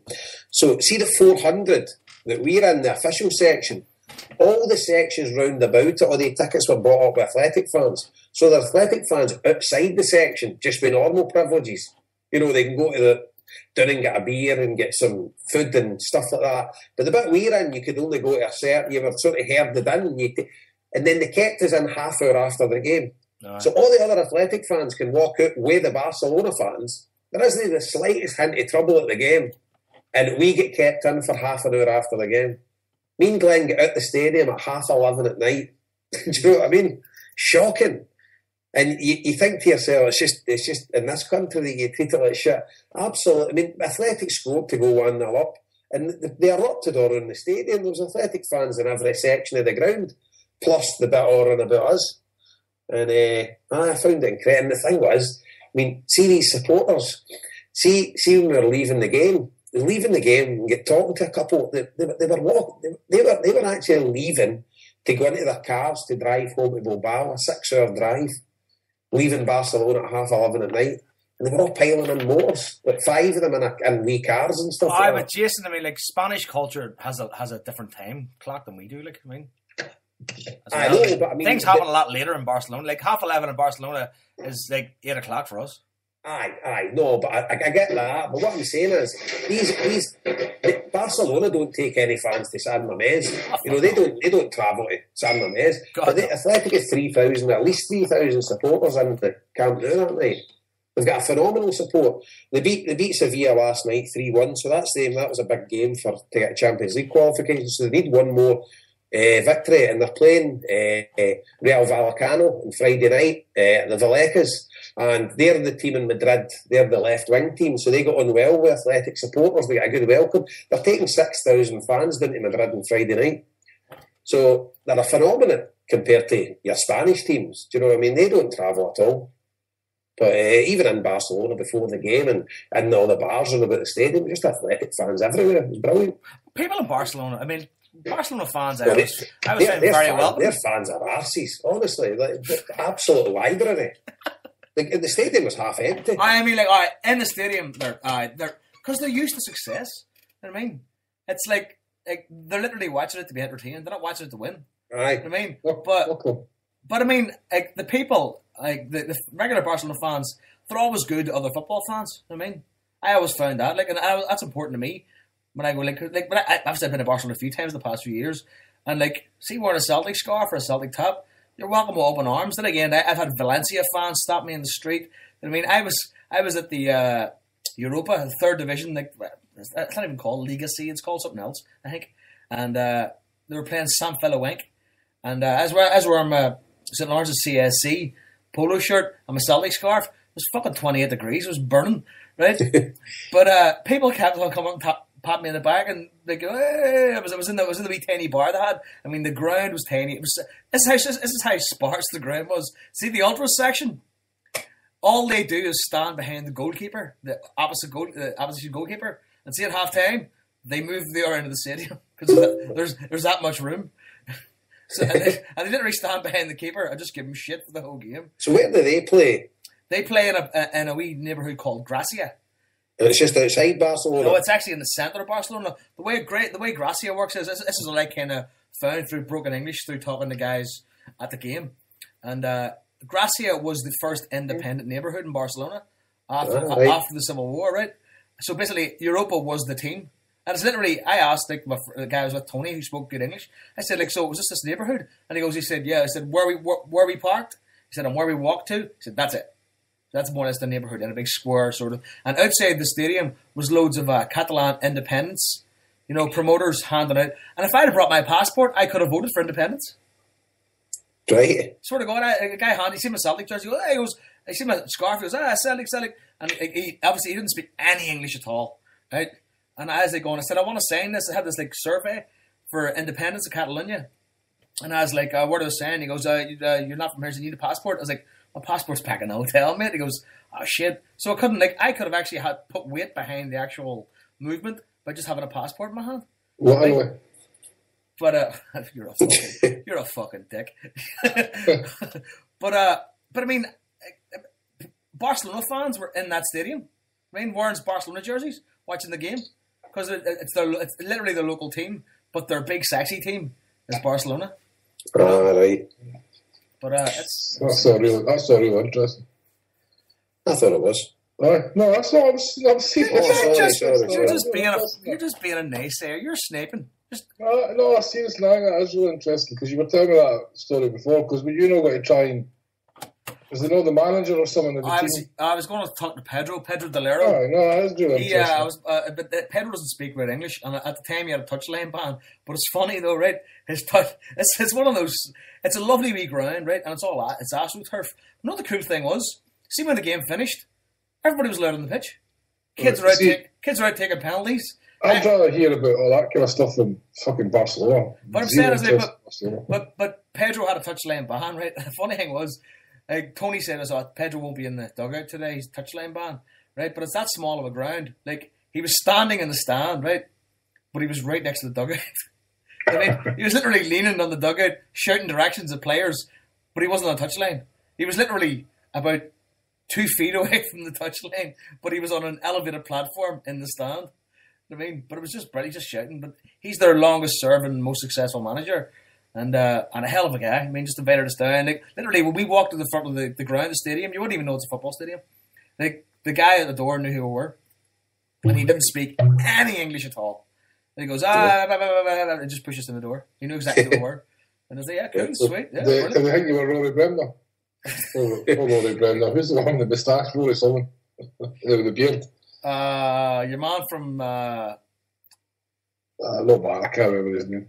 Really Sullivan. While we're on the subject of Catalonia, this Thursday, for anyone that's interested in the Spanish Civil War, I'm going to a book launch in the Unison Glasgow City branch office, 84 Bell Street, Glasgow. It's at 7 p.m. About Catalonia, the book's called... is it Paul Larkin, like? No, From the Calton to Catalonia. So it's wrote by Willie and John Maley, and their dad, James Maley, you know the song For the Wakes, These Hands. Yeah. So James Maley, he was a volunteer that fought for the International Brigades. So, so all are welcome, free to get in, and I take it there'll be signed copies and that for sale. So Thursday, 1st of May, 7 p.m. to 9 p.m, Unison Glasgow City branch office, 84 Bell Street, Glasgow. So all are welcome. So, yep, no ticket required or whatever, so just turn up. That's definitely something I want to put more kind of focus on, because it's something I know kind of a bit about, but clearly you know more about it than anybody I've ever met. But read books on it, do you know what I mean? But whenever I go over there, like, and I ask questions of people that I meet and people who work in the adjuntament, they kind of say it's a way bigger story than I'm capable of telling you. Like, you know, right now here sitting in the pub, you know what I mean? But it's like, and they can only give you a small section of their life and how their family was affected. But it's amazing. You realise that these people more or less survived what could have been a genocide. You know what I mean? That was about 300,000 folk killed. I know, but it could have been like the wiping out of an actual, you know, segment of people. You know what I mean? But you can see how they've come back from that. Especially, you know, I'm talking about Catalonians in particular. And how they're so proud about it, and how they're so, you know, determined to keep their history and their culture alive. You know, and it's fantastic, and I love it. But I'm just one of those ignorant dickheads that can't be bothered to study stuff. Well, I know. I just think it's a fascinating subject. And as I say, once when I was in Barcelona, I would urge anybody. It's about a 5-minute walk from Plaza de Catalunya. If you go to walk down La Ramblas, you take your first right and walk along there for about 5 minutes. And there's a pub called La Libertaria. I know that. And some of the photos and that in there are fantastic. You know, loads of photos for the 30s and that, all related to the Civil War. And I showed the guy behind the counter my phone, and the photo of La Passionaria, the monument in the Clydeside in Glasgow. And Dolores Ibarruna, she was in the wall. You know, loads of photos of her and all the women. And I says, La Passionara, and he's like, see. And I says, that's in Glasgow, Scotia. And the boy's, and the boy was absolutely delighted. But, you know, he wasn't aware that there was monuments commemorating it there. And loads of cracking photos on the wall and stuff like that. So if you're there, tapas are pretty nice in it too. So if you're there, head over to the place. That's, if you like gin and tonic, bloody hell, they're massive in gin over there. But it's really, really good, very reasonable and stuff like that as well. So it's definitely worth a visit. So if you if you're in Barcelona, take a wee trip up there, and you won't regret it. And some cracking stuff in the walls. I should have said you head out to where I go to, El Prat de Llobregat. If you're looking for good tapas and reasonable drink, Aye. they have a thing called Quinto Tapa. It's like a wee festival they have every so often. Every Sunday, every Saturday and Sunday, there's a festival, right? And certain, it's a huge, not a huge, it's a sort of a big, you wouldn't call it an estate. It's like an industrial village, if that makes any sense. Right? It's kind of where the Estrella Dam breweries are. It's right next to there. It's literally right next to the airport. It's right next to there because it's El Prat Airport, right? Aye, so that's where Espanyol Stadium is, isn't it? On your way out in the taxi, you pass Espanyol's stadium. It's not literally like Llobregat is the river, and El Prat is the actual sort of village town. But it's very industrial. But the people are amazing. But they have this two festivals every weekend, right? From spring through until like winter. 2 festivals every weekend, like in local parks, and you go in and you'll pay like maybe €7, right? And what you'll get for your €7 is a pint, a big plate of paella, some artichoke cake, and like I swear to God, it's stuff for kids, live jazz bands. It's fucking, it's incredible, right? And the people are absolutely amazing, right? But it's so cheap. But they have a thing called Quinto Tapa, right? If you like tapas, and it's literally Estrella Dam because it's the local industry because it's what's where the brewery is. Yep. They issue these wee tiny sort of €1 bottles of beer, right? And when you buy during Quinto Tapa, you go in and you buy a €1 bottle of beer and you get a free tapas. But every place does a different tapas, and every time you buy a beer for €1, you get a free tapas. It could be anything, right? But you get like a wee guide telling you where to go. Oh man, I must have had about 20 of those spots. Can we get back to talking about football, son? Fair enough. There you go.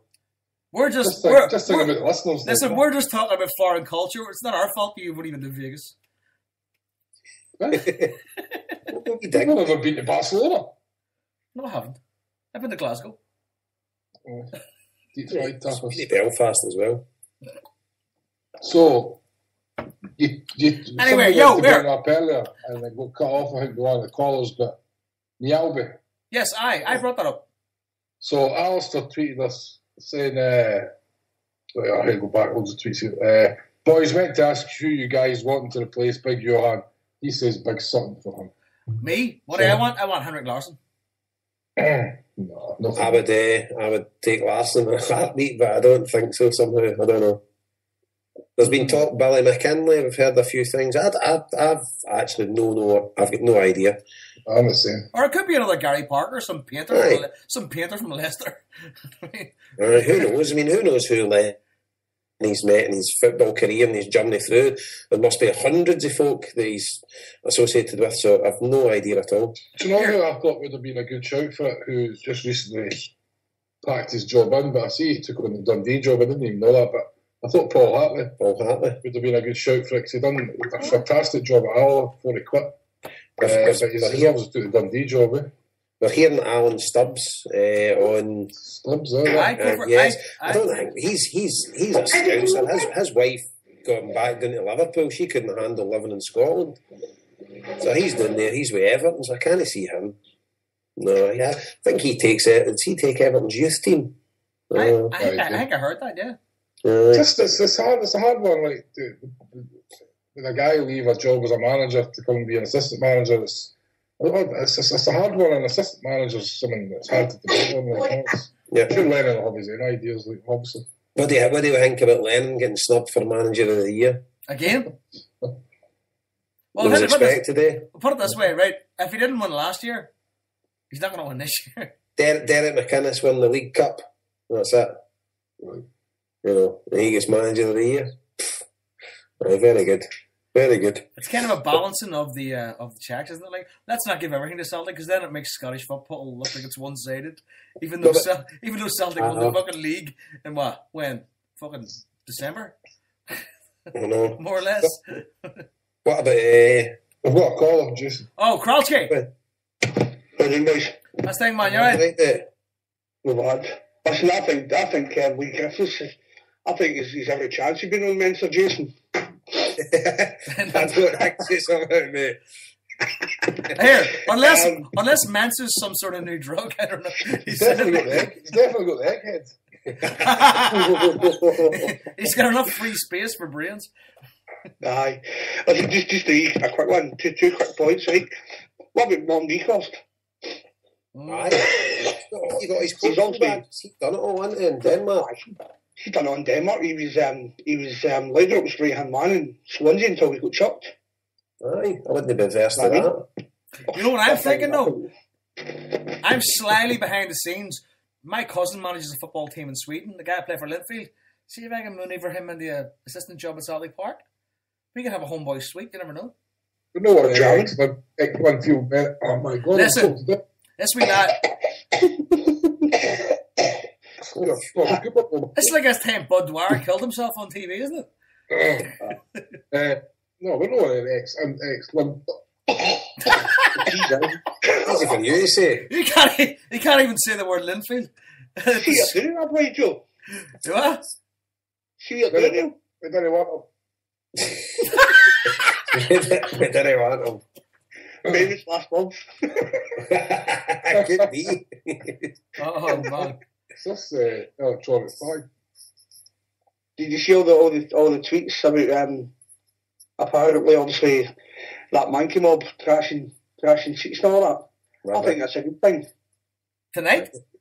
I think that's a good. See if they trash Celtic Park. That'd be ideal because you'll just send them an invoice and also put an nail in a coffin. Aye, become another here. That's all we need to become another unpaid bill. I know. Did somebody not come out with a statement last week that I don't think we'd survive a second administration? Well, you've not had one before. The other one, they died. When did they actually come out of administration, the old Rangers? As far as I was concerned, they got liquidated. By the way, they were only renting the seats tonight to prove that they could take plastic. That's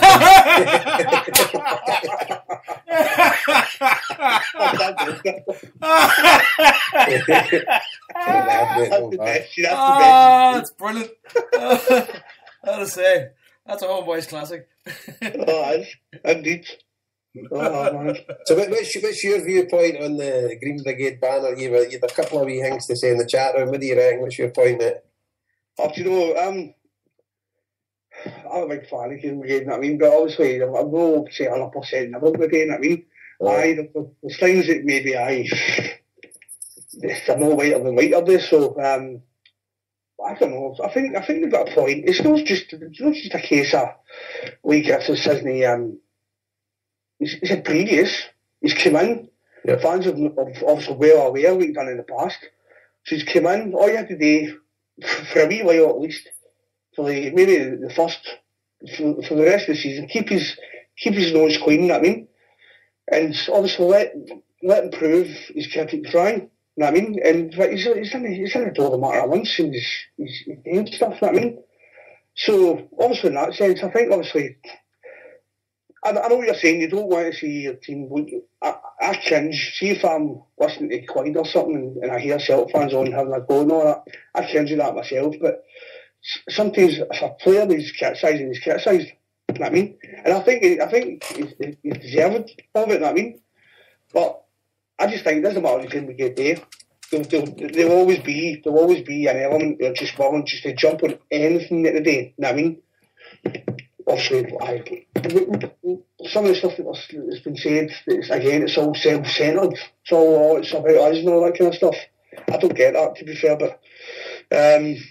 Here, I get where you're coming from, Kralski, right? But I just think the whole Lee Griffiths thing, whenever I first seen it, I wasn't like, oh my God, I'm disgusted. I just kind of slapped my head going, for fuck's sake, man, what are you doing? You know what I mean? What are you doing? Act right. You know what I mean? No, be conscious, be smart enough to know that now you're wearing a Celtic jersey, people are going to single you out for treatment. That's exactly how it works. You know? You are now front page news. You're back page news if you score. You're front page news if you fuck up. You know what I mean? And that's just that message is saying, no. What do you mean? Is that not what that message is saying? If you're going to be a Celt, you're going to have to act as a Celt, both on and off the park. Yeah, but I just didn't think there was any call for it. Like, I think the guy might have learned his lesson already. I just don't think he needed the fans to tell him that. I'm sure he's heard it. I'm sure somebody's called him a said. I'm sure, like, I mean, walking among fans, someone said to him, what are you at, you clown? You know what I mean? And I'm sure he's kind of wised up to himself. And I'm not saying, listen, we should leave B. Griffiths alone because he's a nice lad. I'm just saying, you know, there's an awful lot of furore made out of something that, yes, was wrong, but at the end of the day, he wasn't out there smacking black homeless people on fucking Sucky Hall Street. You know what I mean? That's real racism. I've seen some real hit in your heart racism. Right? If you've ever seen it, if you've ever seen real hit in your heart racism, you know it, right? You just go, Jesus Christ, that's crazy, right? Mm-hmm. And it's completely alien to you as a human, right? But see a guy stand up in a pub and sing this stupid song because he's a bit of a stupid lad. I don't really know if that's racism. I think it's just stupidity. One thing I don't think has been pointed out is obviously those who are maybe having a go at the Gym Brigade. We all know the Gym Brigade stance in racism. So if they wanted to come out and say something and make a stance on it, does it not maybe seem a bit hypocritical as well? Will they not put themselves in a position to come out with such a banner because of the previous stance on racism and stuff? I would have rather heard the Green Brigade had maybe, I know they like to release statements and that and stuff on their forum. I'd have rather that they'd approach the club and ask the club maybe would Lee Griffiths like to spend some time with us at one of our endeavours tackling racism and that kind of thing. Just, you know, that sort of way. I mean, obviously they'd probably say more, but just say they would rather reach out and hope the boys getting taught about these different things. But doing that is just creating headlines, I think, in the wrong way. And as I said there, I honestly think that's tantamount to bullying somebody. Yeah, I would agree, Harper. If they'd done something proactive that's actually going to make a difference and get a bit of positivity out of the situation, fine. But holding that banner up is just utter shite as far as I'm concerned. But do you not find, I mean, speaking of racism is obviously one of those very touchy subjects, right? Because there's people who will find racism in anything, right? And I'll give you examples. Like, obviously, I work in schools, right? And like I live in Ireland. There's a massive African population in Ireland, right? And I've got people I know that wouldn't go in there and say, "Oh, here, you're black," to like a black kid. Go like, "Oh, I can't do that." Going, no, he's African or he's this. Going, let me tell you something about African people. They look black, right? Very, very simple, right? And I've gone into classrooms and kids going like, "Yeah, who? The black kid," right? And they actually respect me being that honest with them. Going, "Yeah, he's a black kid. Yeah, the black kid. Yeah, he's black. Yeah." And but for somebody else would take that and go, you can't say black. I can fucking say what I want as long as I'm not saying offensive like words and I'm not slurring somebody. I'm not being racist. I'm being racially accurate is what I'm doing, right? But if I just call this like, "Oh, you're black and you're black," and I've said to young girls, "Well, like, what's it like being black in Ireland?" To young 14, 15-year-old black girls. And they give you honest answers because they enjoy people being honest with them. Because see, racism, right? Racism is actual hate. It's not about what you say and how you phrase things and and stupid shit you say. It's about being a racist and hating someone of another color or another race, right? And that's real racism. But there's so many people that will put all this bullshit and jargon on top of it going, "Well, you can't say this, you can't do that, you can't do that." Yeah, that's true. You can't do that. You shouldn't make fun of refugees because that's not fair. Refugees people go through so much horrible, and a lot of their life is wasted trying to become refugees and seek asylum, and that's not a laughing matter, right? Well, let me add something, Joe. I totally agree with you, mate. But Kralski, let me tell you this: do you hand on your heart think that Lee Griffiths is a racist? Who's to know? No, but no. I'm asking. Use your gut instinct. Do you think he doesn't talk to Effie Ambrose? Exactly. He doesn't like Effie Ambrose because he's black. That's a good point. Yeah, that's a good point. You know what I mean? I just find it ludicrous. His teammates, he's probably friendly with all these guys. The guys mixed race. You've got the United Nations playing with Celtic now. Do you know what I mean? And Jenky's got an issue with them. I don't see it at all. I do not see it at all. Rolled in Wolves. He played in Wolves. You don't get much more multiracial places in the UK than Wolverhampton. Aye. You know, I just don't see it at all. I don't see it at all. The problem is the refugees are kind of biscuit or something. Aye. I think we should play out tonight with that song. Who sang that song? You don't have to live like... No? No. You don't. We need to mention Harper's photo there. He says sent through in the forum. Paul the legend that's Paul the Tim with a young goal scorer and the Glasgow Cup next to the tap. Again the night. Oh, some boy. I think yes, though. See, we could have pretended he was calling us from the game if we didn't tell anybody it was recorded earlier on. He's away taking a flash. Unbelievable! What a guy. Then again, there has to be. I can't like him. There's nobody else like him. Exactly. I mean, here, what I wonder though, I wonder if we did a bit of research and made some contacts. I wonder if every club's got a Paul the Tim. No chance. No. Paul's a one-off. There's no athletic. There's no athletic Paul the Tim. Maybe you are him. I don't know. They've got saying that they've got a few Lulus that follow them everywhere. You know. They've got some mental support that's just obsessed with them and go to every single game. But if Athletic Bilbao played in the Moon, there'd be supporters there. Definitely. 50 minutes to a telephone call. You're now calling my Lulu. Paul's brilliant, man. I've got a lot of time for me. Paul. He's a great wee guy. But that's the thing, though. I mean, you made good mention in the interview there that people kind of have a dig at him sometimes. Yeah. You know what I mean? And that's just wankers. I know that folk are jealous of him. Exactly. To be fair though, Joe, Jason said, it was annoying me at one point, and Jason says to me, see what? He fucking actually loves it. Paul rolls with the punches. He loves it. At the end of the day, he's got the last laugh nearly all the time. Right. I tell you, I've got this weird suspicion that in 10 years' time he'll be discovered as being leader of the fucking Italian mob or something like that. That's where all this money and free time comes from. That's why his ma's giving the Pope Celtic tops. Pretty fucking lined with cash and fucking cocaine. An audience with the Pope. How can wrangle his way into the Italian mob? I'm sure it's even put his mind to. He can join them, they bother. Cosa Nostra. Okay, Paul it on. From Linwood to Naples. You see Paul next year's Oscars, part of the Oscar selfies. Brilliant, man. Yeah, we could take this to a whole new show, by the way. I know. Right, I'm going to go anyway. All right, it's good to have you back. Good to have you back. Kralski, mate. Fair play to you, pal. Talk to you soon, right? Right. Love, mate. I have to make comment on this picture that's everywhere on Twitter. You seen this Polish fan? No. It's all over Twitter. Like, no, you'll see it eventually. There's a Polish fan he's got a flare. This guy gets set on fire. Sprayed him with pepper spray, and it's just lit him up. And it's a picture of standing on the fence, like, and he's completely engulfed in flames, like. And you see the pepper spray coming through the aerosol. So I'm like, no, the picture as it happens, like, no, my God, like. I'll tell you now, he can go ahead and sue whoever the fuck made that pepper spray. Sue? Fucking hell, man. I seen that, but isn't there a video of it though? I don't know if there's a video, but the picture, I mean, the guy... I did see the picture. I think there's a cop spraying it at him. Yeah. And he's standing on the floor and isn't holding... He's the human torch. Like. It's actually just as it happens, like, oh, there you go. Fucking no power, no party. Jesus Christ. Right? Yeah.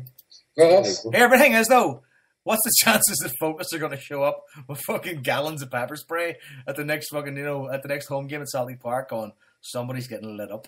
Well, I shouldn't laugh about that. I know we shouldn't laugh about that because it's a strong possibility. And the problem with that and taking tips. Oh, yeah, no, we haven't mentioned, and we're almost finished. We said earlier on we wouldn't get 2 hours, and we've got 2 hours out of this. But Chris Commons, aye, Player of the Year. Somebody in my Facebook put a bet on him a couple of months ago at 92. Here, that's stealing money, isn't it? I've been betting on him for... Well deserved, to be honest with you. Well deserved. I've been betting on him for 4 years. Every time I go, so Joe, who's your tip for the Player of the Year? Chris Commons. This year I was like, you know what, fuck Chris Commons. To the fair, Big Virgil and the Great Wall after another penalty save yesterday. The two of them, I think Fraser Forster can feel a wee bit aggrieved that he didn't win it. That's again, how often do keepers get that? I know, exactly. I mean, keeper is always the unsung hero. Plus, a lot of his big performances came in Europe as well. But yesterday he pulled off some great saves, though. Mm-hmm. I mean, the best thing about Fraser Forster for me is I'm saying like I seen it. But the best thing about Fraser Forster for me, right, is that he could stand there for 60 minutes and just be scratching his bollocks, right, and see when it comes time to do some work, he's sharp as the tack. I mean, and he's always on point, and that's the kind of concentration and focus that makes great keepers. Not that I would know, in fairness, because I couldn't fucking save money, never made a fucking penalty. But he's that guy. He's that keeper. You know, when you need him, he's going to be reliable and he's going to be focused. You know. Yeah. Jason, I've sent that picture in the thread. You'll see it. All right. Okay. Right, guys. Are we wrapping up? I'm pretty sure we are. Right? Yeah, we're wrapping up. That's been good. That went pretty quick, I thought. Aye. Gotta say, plenty to talk about, even though none of us seen the game. So there you go. I've seen the highlights. Anyway, so anything else we'll bring up before we go? Chris Commons deserved it. Here, he was on Twitter, and the one person he didn't think was his wife. Somebody tweeted him back on, "You didn't thank your wife." To be fair, she's a legend as well. Oh, Jesus Christ! Tell you, I'd marry her. I expect to see a banner about that next week. What? Chris Commons not thanking his wife. I'd be a real self. I hear we'll leave it there because that's just going to go down a bad rabbit hole. Folks, thanks very much for listening. Homeboys are back. So next week we're back. Next week we're coming close to the end of the end of the year. Oh, hopefully, right? And this is hopefully. I've spoken to Stephen Skinner at Celtic Nation, and their season's finished.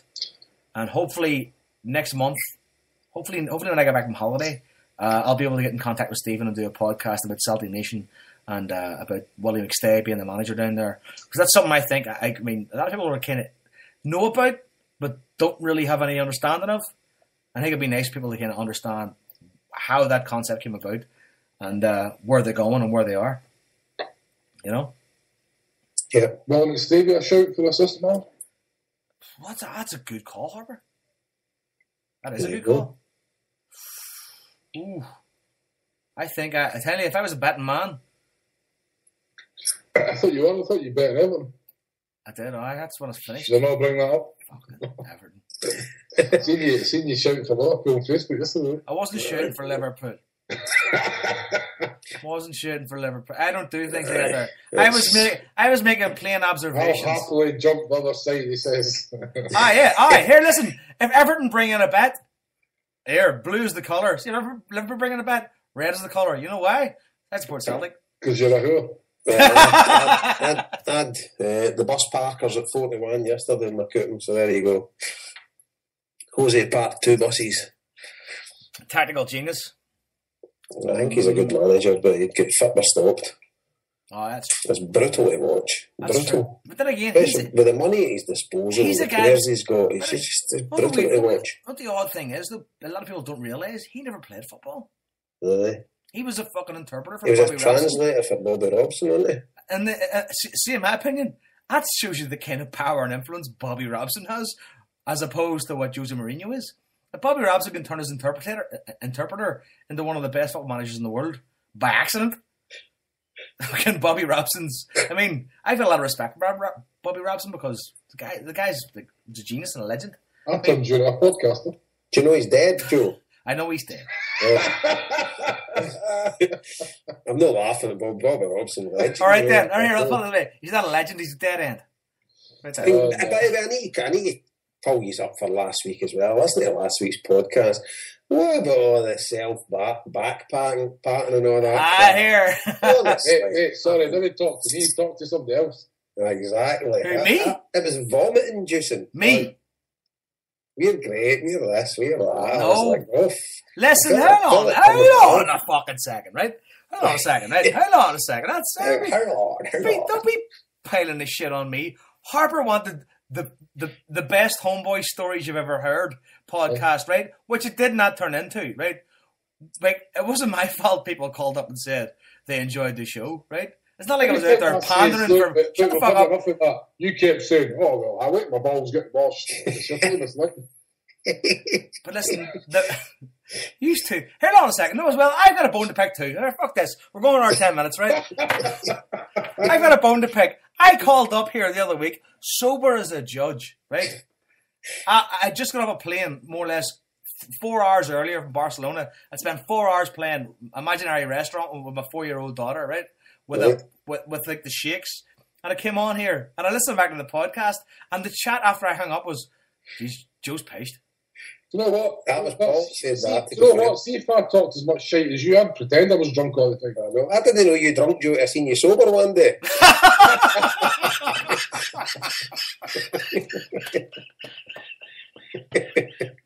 Oh, here, well, I'm just fucking setting him up to fall down. I'm not, fuck's sake.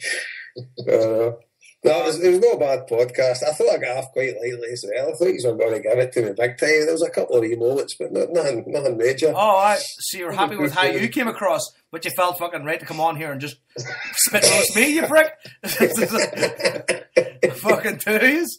Hang on a second. Yeah, right. Tell you what, we're done. We're done. Right. Jason, check your email. I just forwarded you an email of Frank Ryan video I was sent to me. So. Oh, perfect, mate. Perfect. Oh, fucking private Good messages. stuff. Private messages. Behind the HomeBhoys, folks. That's how it works. I mean, behind the curtain, there's all kinds of... Just got it then. Happy days. Frank Ryan's men came from the other side.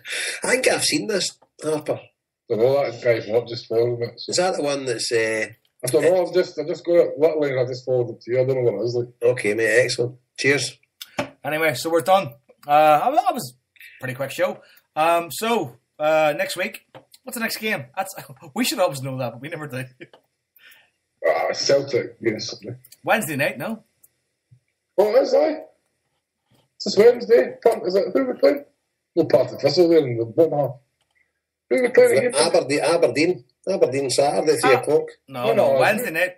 It's Wednesday night. There's a game Wednesday night. Hold on a sec. No, we're wrong. We're totally wrong. Was it following Wednesday? It's the following Wednesday. Aberdeen on Saturday. That's like, it's the same night 24's coming back, and I was like, shit, going to have to take 24. Aberdeen on Saturday at 3 o'clock, and St Johnson, and at Wednesday at 8:15. That's right, the 7th of June, isn't it? No, the 7th of 4th. 7th of May. Actually, I'll be... No, June, May. Alright, sorry, May. 7th of May. See, when you keep saying we're done, you should just finish. And just cut people off and not say goodbye, like? No, you've said that's us done about 10 times. That's 20 minutes. That was just an advert you sent there, Harper. Huh? It was just a 1 minute advert you sent me. Maybe it's... Oh, right, that's what it is. Oh, I see it now. Frank Ryan, it's on TG. TG4 award. You two want to discuss this off the air, like? Aye, okay. All right, so I have to sit and listen to you talk shit about tapas. I know. Listen, me and Jason have about tapas, right? It's not our fault. I prefer Pincho's the best version. It's not our fault you're uncultured. You know what I mean? I've loads of culture. Where? I've got it tattooed. Right, we're done. Jason, say goodbye to the weary. I've got loads of culture tattooed on my cock. By the way, if anybody wants to find out a wee bit more about Harper, I got invited out to his Mets Desert Island the other day and recorded a wee show with Harper for his top 9 songs. I thought it was quite enjoyable, and I found out some stories about I didn't know about Harper. So how do the listeners get the podcast, Harper? Just click their fingers and spin round 3 times. Type in Desert Island Mets to iTunes. It's just go to Spreaker, because same place you see this, and just type in Mets Boys. Yep, okay. Find it there, right? There you go. And get me insight into Harper. So, for the 3rd time, we're done. Jason, say goodbye to the weary listeners. Goodbye, weary listeners. Harper. Fuck's sake. And I think Paul's doing his exams, and he's also putting together. I think the Asterix Years documentary is almost finished filming, and so it's down to the post production, which I'm part of. So I better get my arse in. I just want to say before we go, Joe, I thought you were brilliant tonight. I thought your podcasting skills are second to none, and fair play to you. You're brilliant. It's just brilliant. Yeah. Know what you can do? You can gargle my balls. Well done, Joe. Fucking shower of dickheads. Right, anyway. Nice to see you sober. Here, I'm sitting here drinking wine and cider all night. Haven't said a word wrong. Ah, you're joking. No chance. Yeah. Oh, hold on a second. You want to listen to this? That's a big 2-litre bottle of cider. There you go. I'm aware.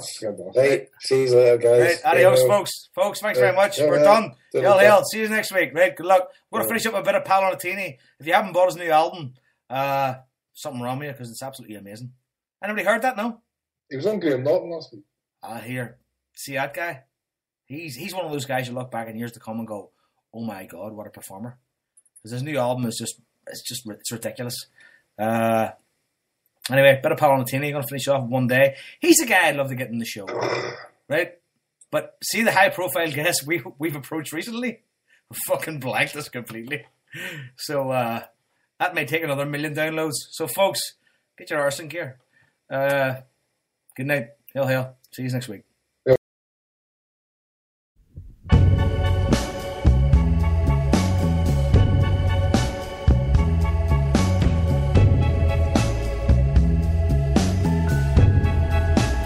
From the corner of my eye to the back of my mind,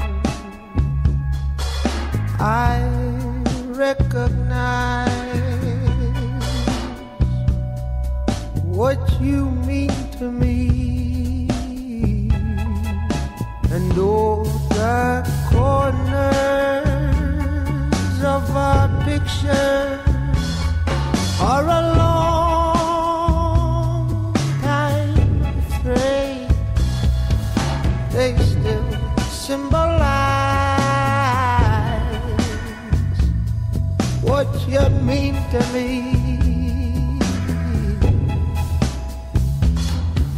You asked me to remember a kiss is but a kiss. Like I'd be a fool to want more from you. And I'm gone in a while.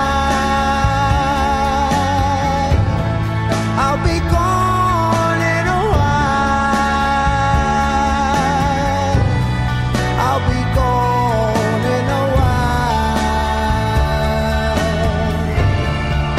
It's all that I do. Cry, and you'll cry, and we'll cry until the rain turns black. The devil moon clings to us, and for a moment there is beauty. Oh, it's not a simple yearning woman. Sometimes it feels like it's all I've got, and it's all that's real. I asked you to remember, a kiss is but a kiss. That you'd be a fool to want more from me. And I'm gone in a while. I'll be gone.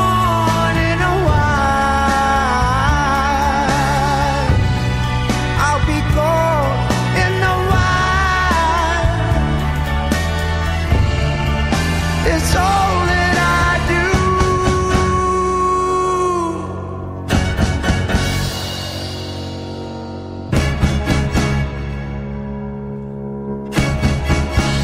From the corner of my eye to the back of my mind, I recognize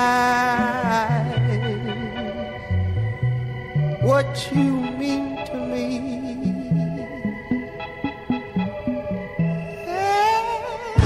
Runaways and promises captured in a kiss.